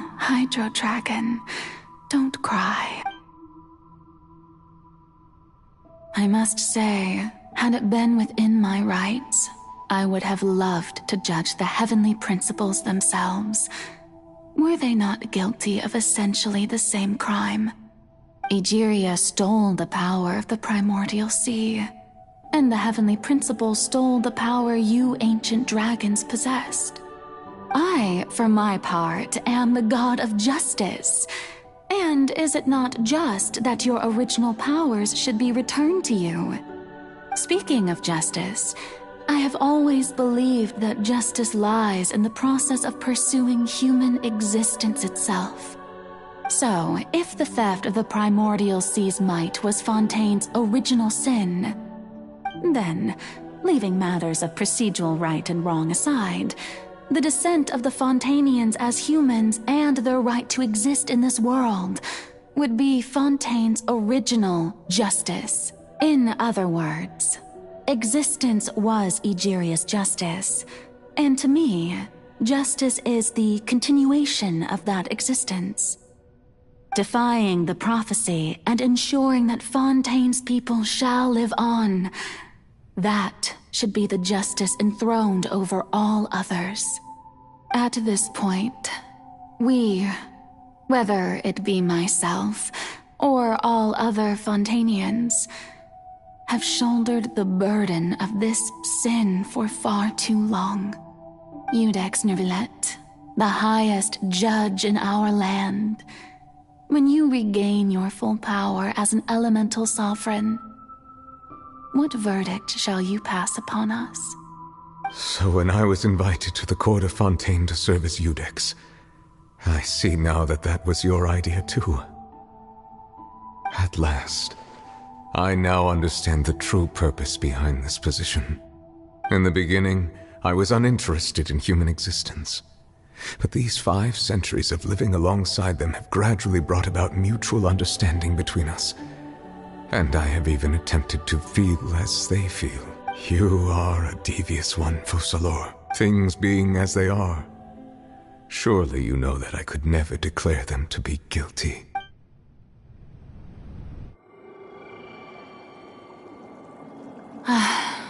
The hour of my execution is almost here.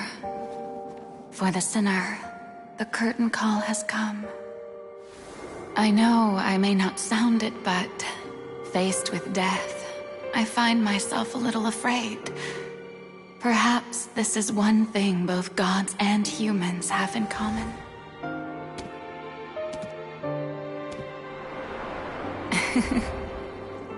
Farewell, Nervalette. I hope you've enjoyed the part you played these 500 years.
Ex Nouvellette, hereby declare,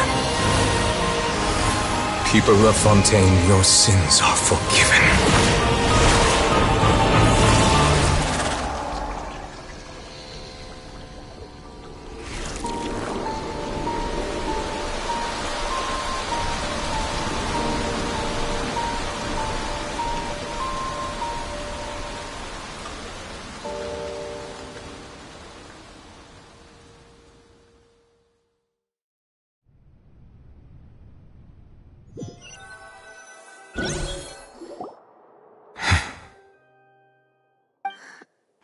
What just happened?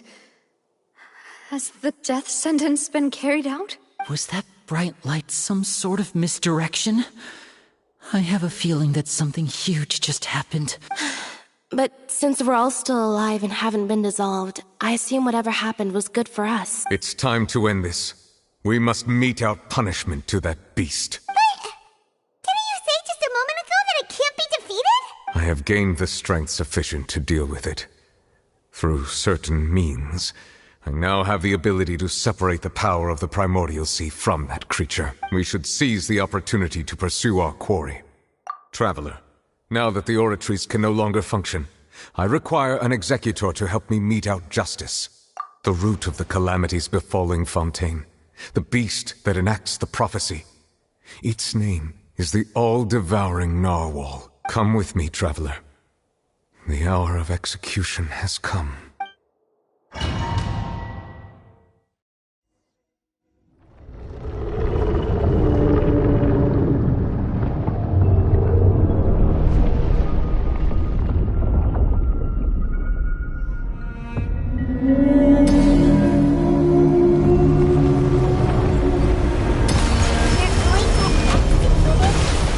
But how are we going to do that? It's huge! I've already done my best to separate the power of the primordial sea from the whale. Considering the size of the beast, I cannot reach the power source. Unless we can find a way to attack it from within. We shall share a part of the ancient dragon's power with it. We shall look for an opening together.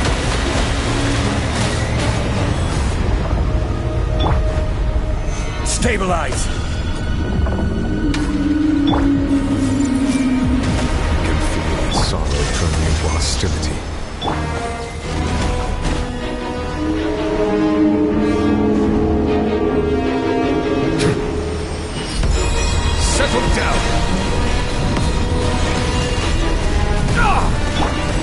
Gather! Shine down! Order guide you. The all-devouring narwhal cannot resist its instinct to devour. Continue to trigger its hostility. Chance will present itself. Stabilize!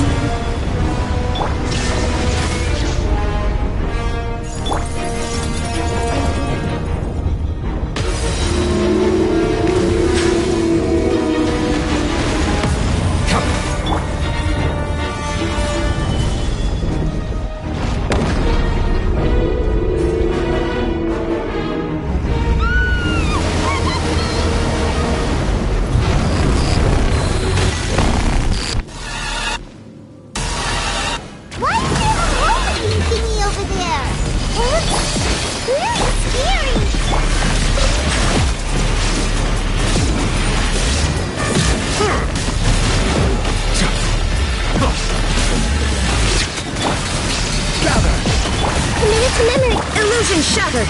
Settle down! I have granted you my protection. Do not fear. Seize the moment and use my power to suppress its root.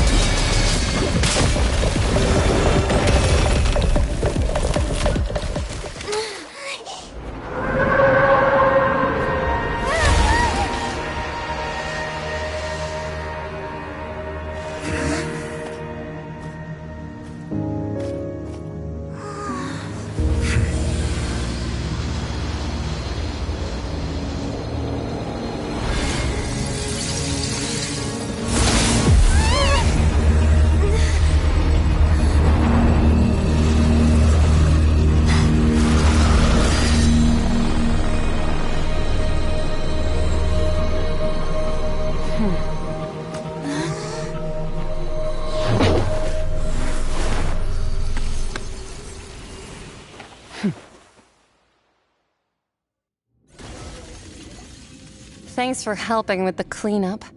It should have been my job, but... oh well. It was just supposed to be a short private training session for me. I didn't think that my disciple and my master's pet would start brawling in the meantime. Well, actually, I had a feeling that it would happen at some point, but they bumped into one another earlier than I thought. What a blunder. I suppose I'll have to swing my sword 3 million times as penance. That power... Who are you exactly? Paimon has an idea. From what she said earlier, she must be Child's master. Skirk, right? It's just that he gave us the impression that she was the less talkative person. I simply did not have anything to say to the weak. But you, on the other hand, managed to defeat the all-devouring narwhal without using power from beyond this world, so you may speak to me as equals. I have to agree. It's a strange use of a planet's primordial waters just to raise an all-devouring narwhal. That kind of power is wasted on it. It's not cooperative. It eats too much. And I have more important things to do with my time than pet sitting. The only thing that creature has going for it is its looks. All in all, it fails as a pet. Miss Skirk? I think you might have missed the point. The point being? Well, being that this pet almost destroyed an entire nation. So what sort of person is your master? Well, Child's master's master. Wait, is that right? Oh, right. So you don't know him. Sorry, I assumed you did. His name is Sertologi. Huh? I am unfamiliar with that name. Huh. So Master isn't sufficiently famous. How should I describe him, then? Have you heard of the name The Fowl? The Fowl? Still nothing? Well, how about The Visionary? Vetterfulnir, then? Or Gold Rhindaughter? Ooh, that one we've heard! Rhindaughter's part of the Hexen Circle. She's Albedo's mom, right? Oh, so you do know that name. To be honest, I also heard all of those names and titles from my master. I don't actually know them either. But I suppose you understand now, yes? My master is likely a similar sort to Rhindaughter. They are both pursuing some form of perfection. Wait! Didn't you also mention a visionary person? Paimon didn't quite catch their name. Actually, never mind that. I believe it expedient to inform you that the all-devouring narwhal used up nearly all its strength fighting you. Such roiling hydro energies will prove difficult for the planet's deep seas to digest. As such, the Fontaine back on the surface has most likely been thrown into chaos. In other words, the prophecy that you've been fretting over should now be in full swing. What?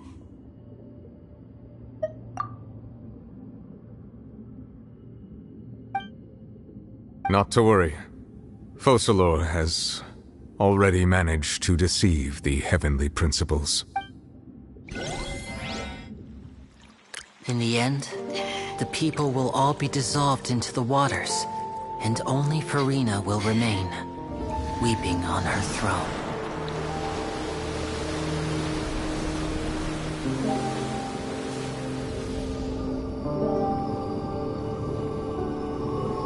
Only then will the sins of the people of Fontaine be washed away.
Initiate emergency rescue!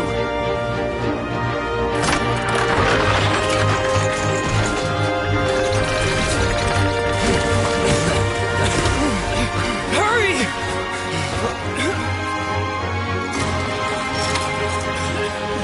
Hey, lend a hand!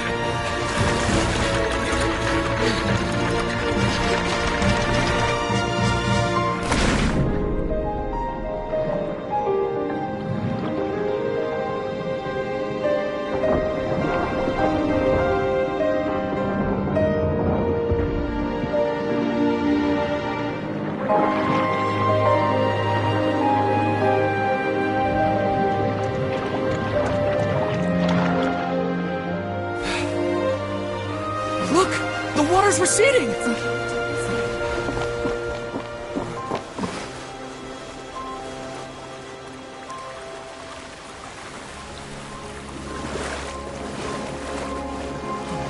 It's a miracle! Water's receding. We didn't dissolve. The prophecy was wrong. The prophecy was wrong.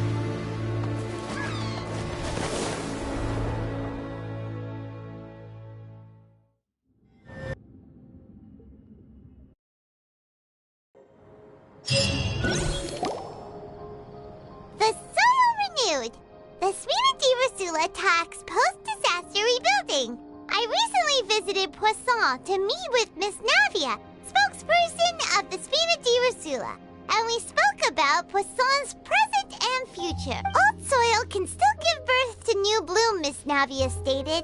Hope is like seeing a small cookie when you're starving late at night. You just need a little of it. Skyship Winglet, boon or bane of the Fontaine Research Institute.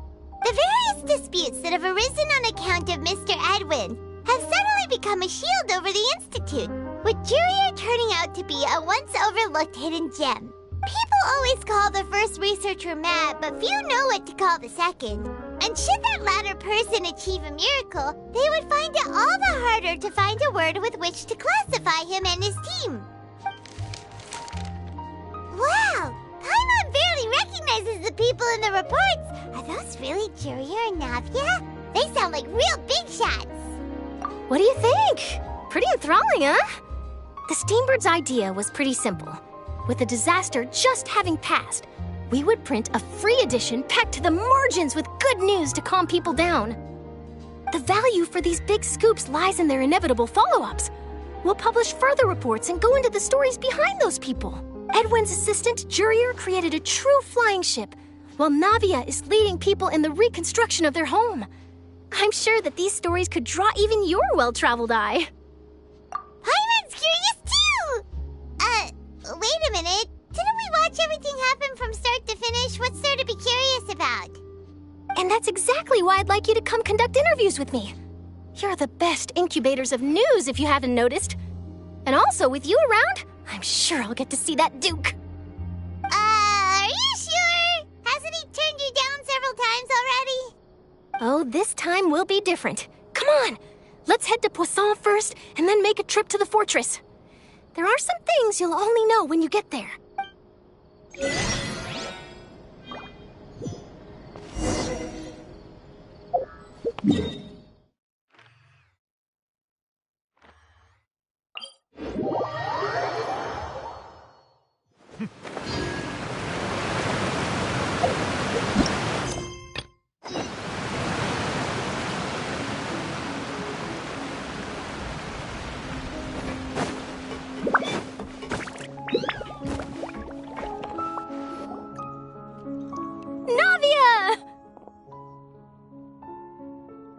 Oh, it's you.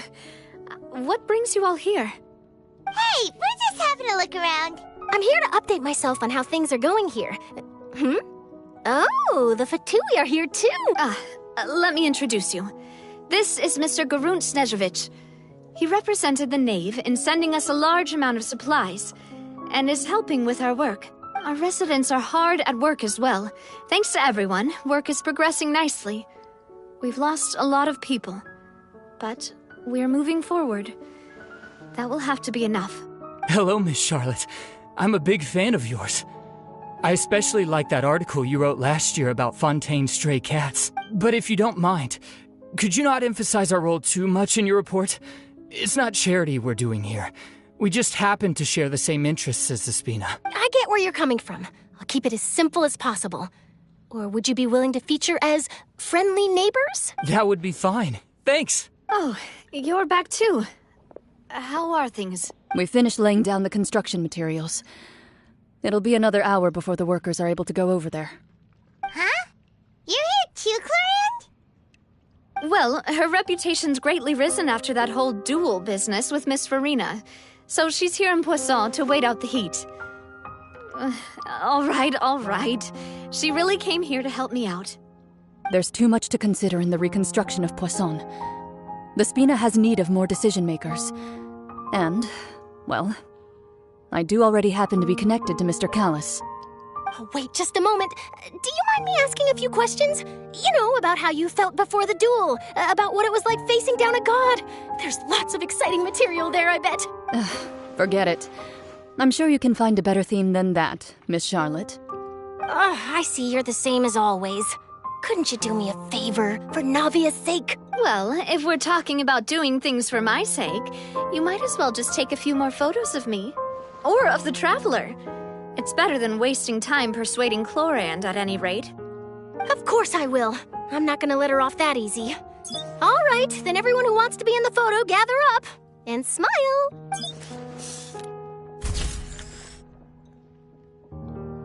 How did it go? Was it a good shot? Did Paimon look cute in it? Not bad. Your addition really helped the composition of the picture. All right, hang on a moment. Let me snap a few more shots.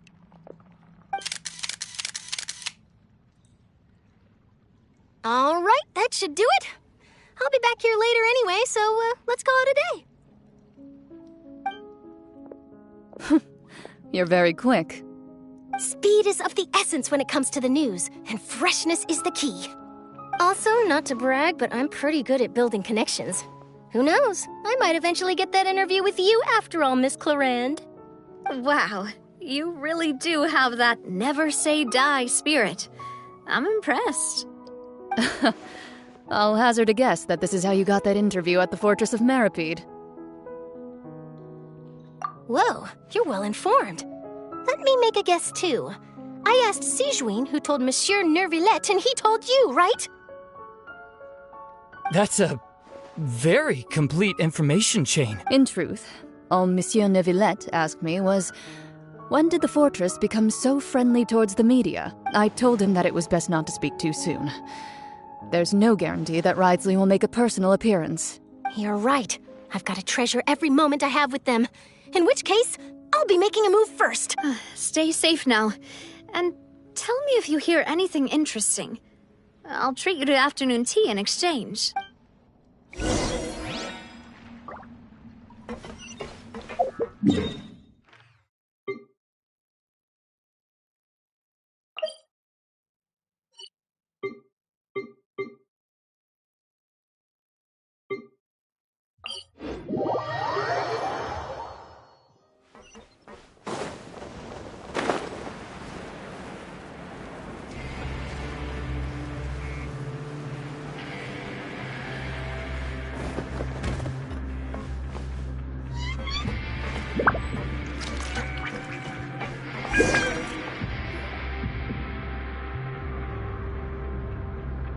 Wow, guess we're here again, huh?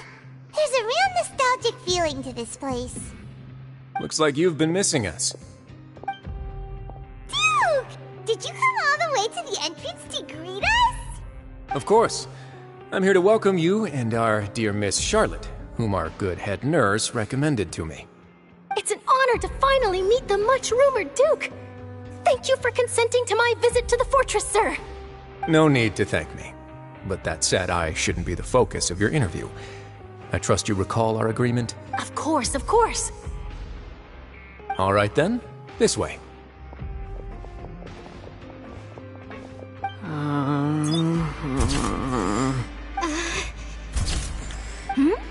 Hey, no need to be so nervous. I've already taken all the photos we need. Miss Charlotte, do these pictures really need to be published on the cover of the Steambird? It would seem that Miss Lorvine doesn't want her face to appear beside that of Mr. Jurier, Sir, please don't say things like that. But it looks like dear Mr. Jurier denies it. Might this interview be very important to you, then? No, I just...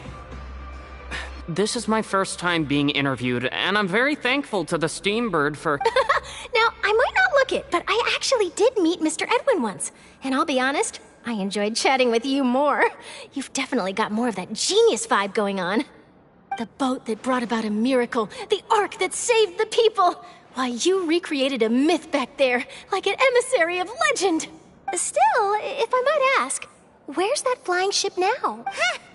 Looks like Charlotte's trying to get herself another exclusive scoop. I have to apologize, but that ship is presently in the bowels of our factory. I'm afraid it won't be easy for you to get a shot of it. Really? Well, then in that case, could I have an interview with you to make up for that long... You already know my answer, I'm afraid. Best you interview our head nurse instead. Or perhaps you'd like to take another photo of this couple of researchers? Did you really have to use the word couple? Well, then, 2 solo photos will do. Is my hair messed up? Please, someone help me have a look. Things sure are getting pretty lively here. We've seen this kind of thing before. Oh, seems like everyone's here. Would any of you like to try this new drink I came up with? Ah, Sigewinne. Hey, Miss Charlotte. Why don't you, take some pretty photos of our head nurse? Sure. Come on, Miss Sigewinne. Over this way. Let's find a brighter spot. Huh? Sure. Do I have to smile? So, how have things been at the fortress? Same old, as you can see. Fontaine's undergone some changes, but this place is still more or less the same. Other than that flying ship, It got a tad too much attention, I think. That's why I decided to let the interview go through. We should direct more public opinions toward the behind-the-scenes heroes. Am I right, Mr. Jurrier? Miss Lurvine? You're too kind, sir. I believe that you too should have your day in the sun. Not that you would want that, just pity. I'll just leave the spotlight to you two. I see. Lots of things happened that day, huh? Anyway, regarding that Harbinger, I'm not sure you remember, but his 3 young followers are still waiting for his return. He sure did win them over, huh? I'll tell them that there's good news and bad news. The good being that their boss seems fine, and the bad being that they must face extended sentences for abetting his escape. Oh, actually, what about you? Are things gonna change for you too? What change can there be? The fortress will keep chugging along, and so will my duties. As to what Miss Farina's departure will mean for the nation, and if our laws and governance will be transformed, we'll leave those to the folks in the overworld. Hey everyone, the photo shoot's done. Good. In that case, let's call it a day here. Thanks for your cooperation. Come on, Traveler, let's go. Till next time, everyone. There'll be a next time? Maybe. Who knows? I might write a story about the underwater factory next time. Until then. All right, last stop, the docks.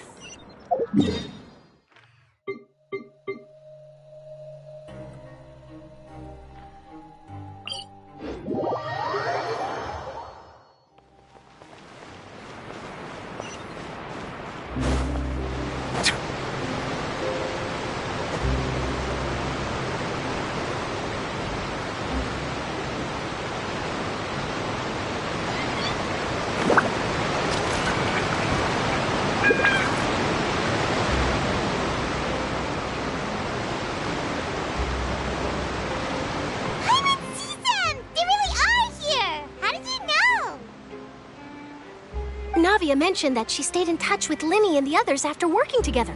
Apparently, they've been at the docks distributing these strange pockets the whole time since. Traveler, Paimon. Ah, and Miss Charlotte, too.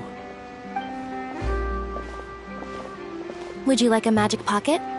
What sort of gadget is it? It's a wondrous bag that can be used to carry many things. The water level has returned to normal, but if you see any of your things floating around, you can use this to carry them. Or you could trick a friend into doing it for you. Trick a friend? I wonder which of my friends would fall for that.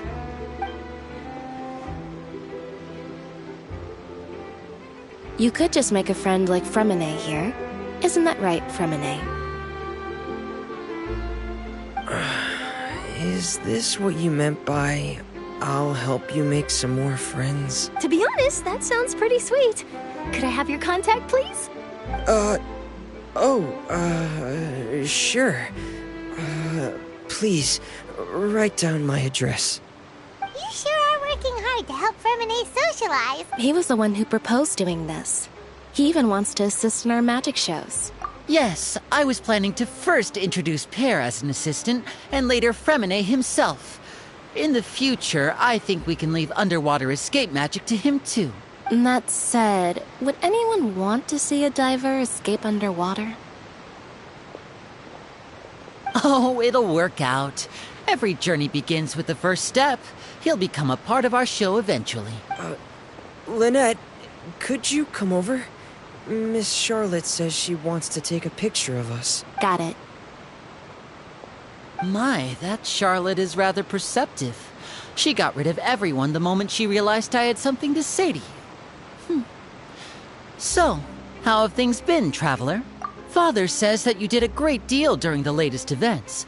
She's very grateful for your contributions to Fontaine. That's all right. We were more than happy to help. So, what's she doing now? Oh, I guess you haven't heard. Well, after Lady Farina left, Father and Monsieur Neuvillette opened negotiations, during which he gave Fontaine's gnosis to her as a diplomatic gift. A diplomatic gift? A gnosis? Yes, I was quite surprised at first myself. But when I thought it over, there were actually a number of things going for it.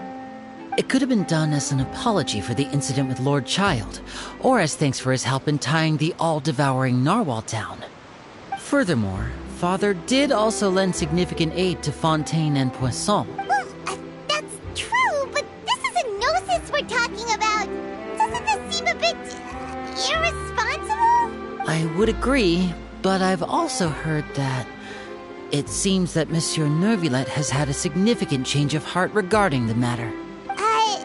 So there's some reason for this that only Nervulette knows about? I suspect you'll have to ask him about that yourself.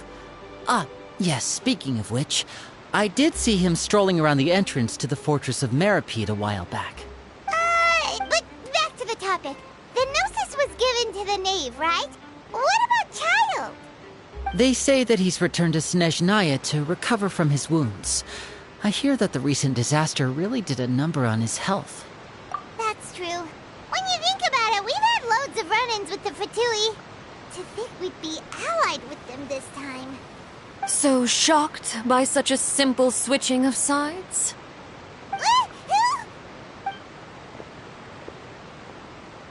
Father!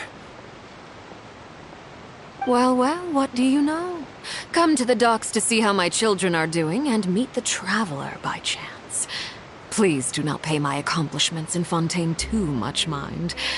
I would have done them regardless. Are you going to take the gnosis back to Snezhnaya? That is our duty as harbingers, yes. Don't be too preoccupied with sides.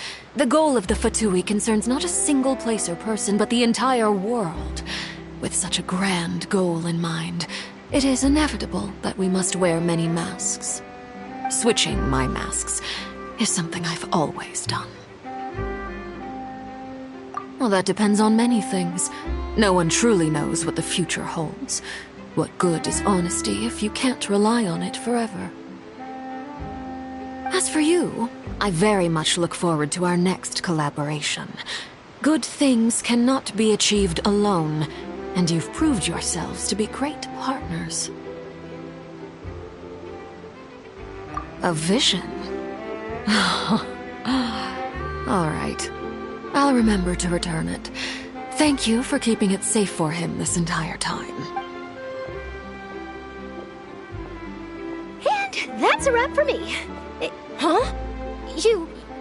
You're... Greetings, Miss Journalist. Hello. If I'm not mistaken, there are diplomatic channels I'll need to report to take a photo of you. That is correct. So forgive me, but I will not be able to serve as a subject in your article. However, feel free to write as much as you'd like about our dear magicians and our upcoming rookie talent. I will. The sea breeze is quite pleasant. I shall continue my walk while the weather remains so agreeable. Farewell. Farewell, Father. Oh, she has such an intimidating presence. I didn't even dare to take a picture. Thankfully, I've already wrapped up all my pre-scheduled interviews. Thank you all. This'll be more than enough for me to write about, I'm sure. Don't be too nervous. Why don't you take a magic pocket before you go? Here, Traveler, Paimon, you take one too. To move things about? That's right. Funny. I was giving out magic pockets when we first met too. And what do you know? I'm doing the exact same thing right now. So many things have happened, but the pockets are still the pockets. I guess this must be life. We will all follow our own paths, and serendipity will lead you to your fated friends. All right then. We'll be handing out pockets in some other districts later, so we'll get going now. Have a good day, you two. Well, guess we sent Charlotte, huh? Shall we go see what Nervulette's doing? As long as he's not so busy that...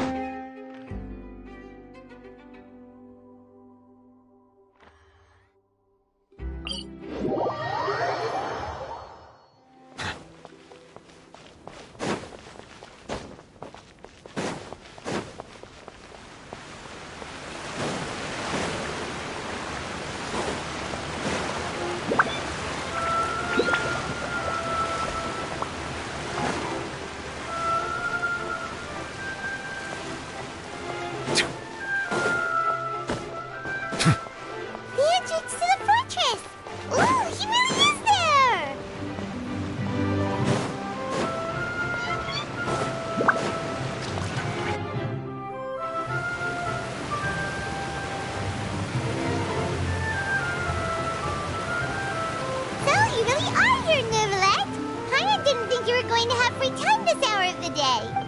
Really? Oh, I suppose you must have met Mr. Linney. He took the time to greet me earlier when he passed this way. In any case, you came at a good time.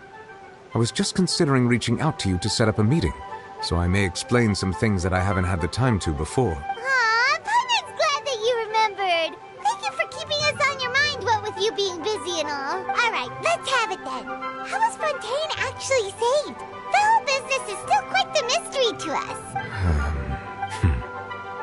It is strange how words can often leave a bitter taste in the mouth when it finally comes time to say them out loud.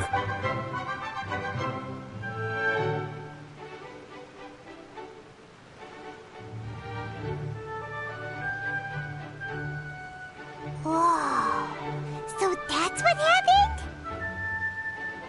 Focalor destroyed the divine throne of the Hydro Archon and restored your power to you, transforming you into a fully fledged elemental dragon sovereign! But Paimon still doesn't quite get what you did to save the Fontainians from dissolving. For me, the authority of the ancient dragons refers to absolute control over the hydro element. Fontainians were incomplete humans born of Egeria's use of the power of the primordial sea, with constitutions similar to that of mimics. But so long as those primordial energies remain within them, I could use the ancient dragon's authority to grant them true blood, after the fashion in which life was first brought into being on this planet. In other words, when I gave my verdict, Fontainians became true humans, and thus would naturally no longer be dissolved by water from the primordial sea. Focalor must have counted on you to make that decision as well. Your verdict was the key to making the prophecy appear to have come true while saving everyone. Yeah, and in a manner of speaking, Focalor finally managed to fulfill the original Hydro Archon's wish to turn Oceanids into real people too! It seems from your expressions that you still have more things you wish to ask. Ask away. I will tell you the truth as I know it. I have investigated his case along many avenues, and I have learned that he once fell into an unknown chasm when he was young. There, by chance, he awakened the all-devouring narwhal. But whether it be by sentiment or reason, that should not have been enough to consider him the root cause of the disaster. At most, he would have had tangential liability. As for the judgment passed by the oratrice during the trial, whether it was due to that liability by association or Focalor deliberately using him to buy time for us on the assumption that he would be able to hold the creature off, I cannot say. Guess Focalor had Fontainians in mind the whole time. In the end, it was thanks to her that they finally became real humans. Hang on a second. Paimon suddenly got another question. Back when Fontainians hadn't yet become real humans, were the children they had also transformed Oceanids? Life has always flowed like water. Do you recall how Fontainians would often come to the Fountain of Lucine to pray for children? Yeah! Lynette said the fountain is where all the waters in Fontaine converge. In truth, even those couples did not know that such prayers were no mere custom, but instead a form of ritual. Those Oceanids who were blessed within the spring water would later descend as new humans in the coming months. Paimon sorta gets it now. Either way, seems like this ritual won't be of any further use, but it'll probably live on as a local custom. Ask away. I will tell you the truth as I know it. You will soon be heading to Natlan, I presume. I'm afraid that I have little talent as a travel guide, so all I can do is tell you what I know about that land. As far as I'm aware, Natlan can be said to be a nation of dragons. A nation of dragons? You mean like you? No, I suspect that I would not find myself welcome there. Unlike ancient dragons such as myself, the dragons of Natlan have undergone long years of development and evolution. Large numbers of them have entered a form of coexistence with humanity. Natlan is also the nation of war.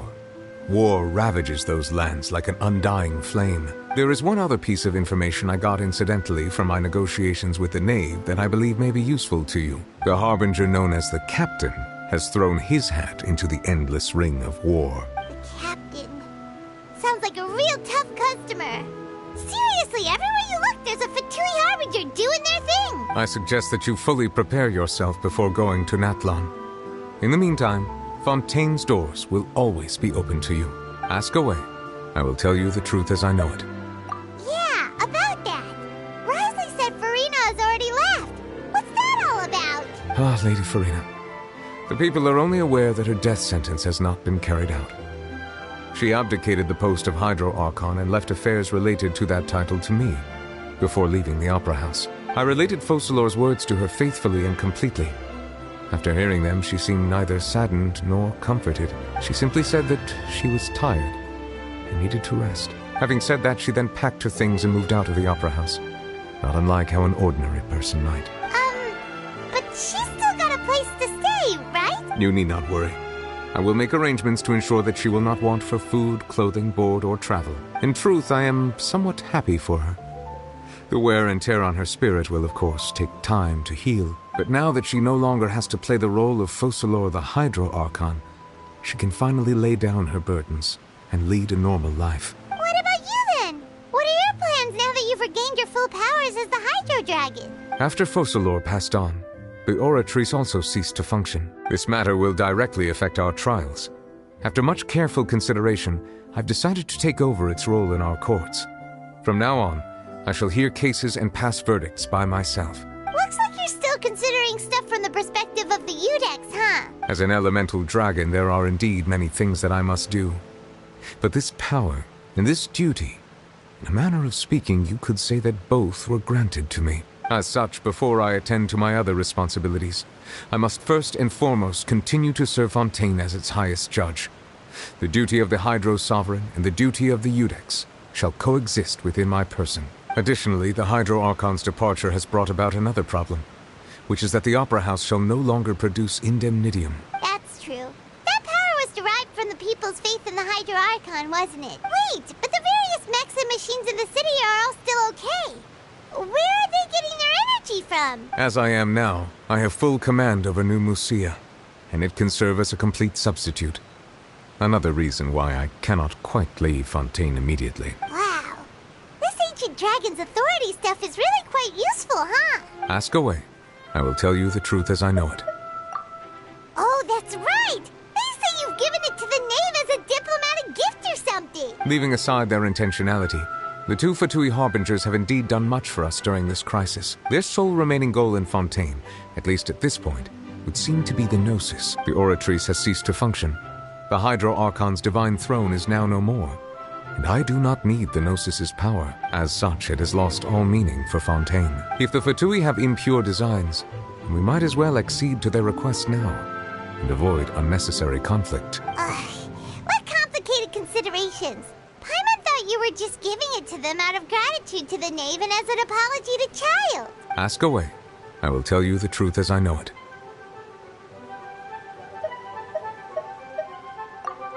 Hang on a sec. Paimon's still got a question about the Gnosis. When we spoke to Linny earlier, he mentioned that your attitude towards giving away the Gnosis had clearly changed. We guessed that there might be some reason for it that only you were aware of. No wonder the House of the Hearth is the Fatui's intelligence division. They are certainly sharp. So regarding this specific issue, I was just getting ready to share something with you. What is it? In truth, I exchanged some further words with that lady named Skirk after sending you two back to the surface. It went something like this.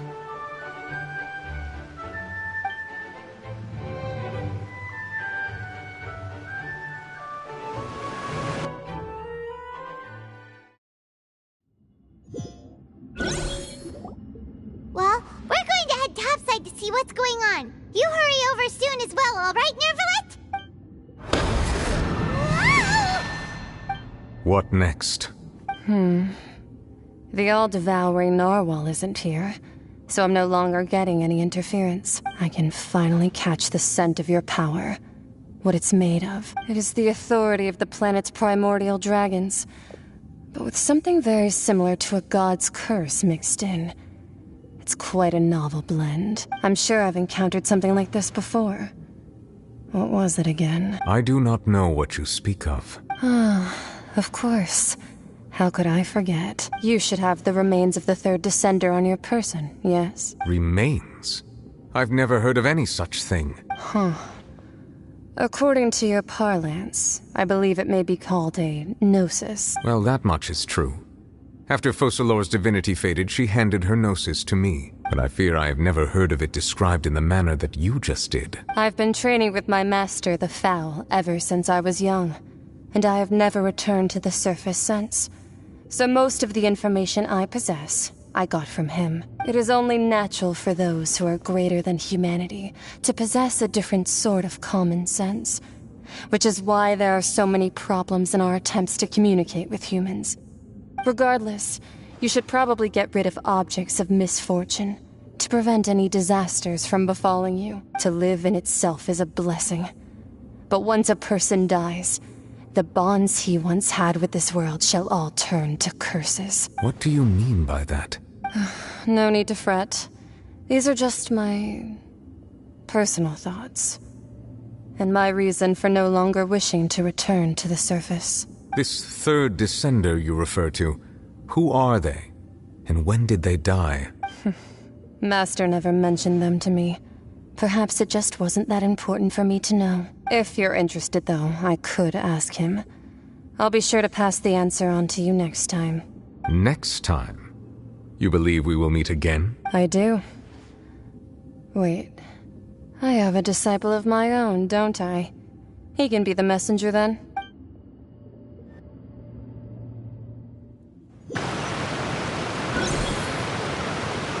That's what she told me.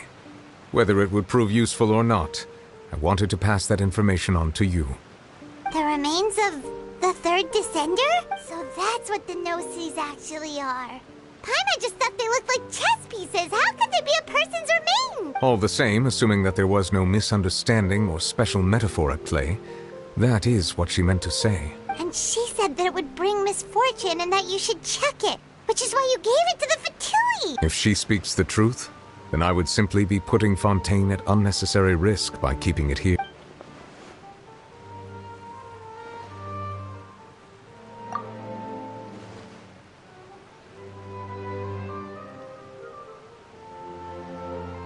I had guessed that you might already be familiar with this concept, but I did not expect you to be one of them. That means that the Gnosis, which are exceedingly element-compatible and can even enhance elemental abilities, do indeed come from the third descender. I wonder, does your body also possess similar properties? Like being able to use elemental powers without a vision. That does sort of count as special compatibility, right? No, let's not think about this stuff right now. It just feels creepy. Comparing the Traveler to the dead third descender and all. That's what you say, but this topic still feels like bad luck. Once Child recovers, let's get some more answers out of him. Or go look for his master and get the answers that way. I too believe it unwise to make too many blind guesses when information is lacking. The same is true of being at court. All right. Whatever the case, it seems like the crisis here in Fontaine's over for now. Yes. All of Focalor's efforts were for this moment as well. But she sacrificed herself in the end as a god, and she suffered through all those years as a human. Was that really what she wanted? I suppose that would be the mystery of a god's will. I suspect not. But once in a while I too would guess that if wishes were like the clouds in the sky, they will one day return to the earth as raindrops. Life flows like water, and rain is the final answer. The water levels may sometimes tilt one way or another, but the rain falls fairly upon all. And what ultimately is the difference between the rains that fall upon all of us?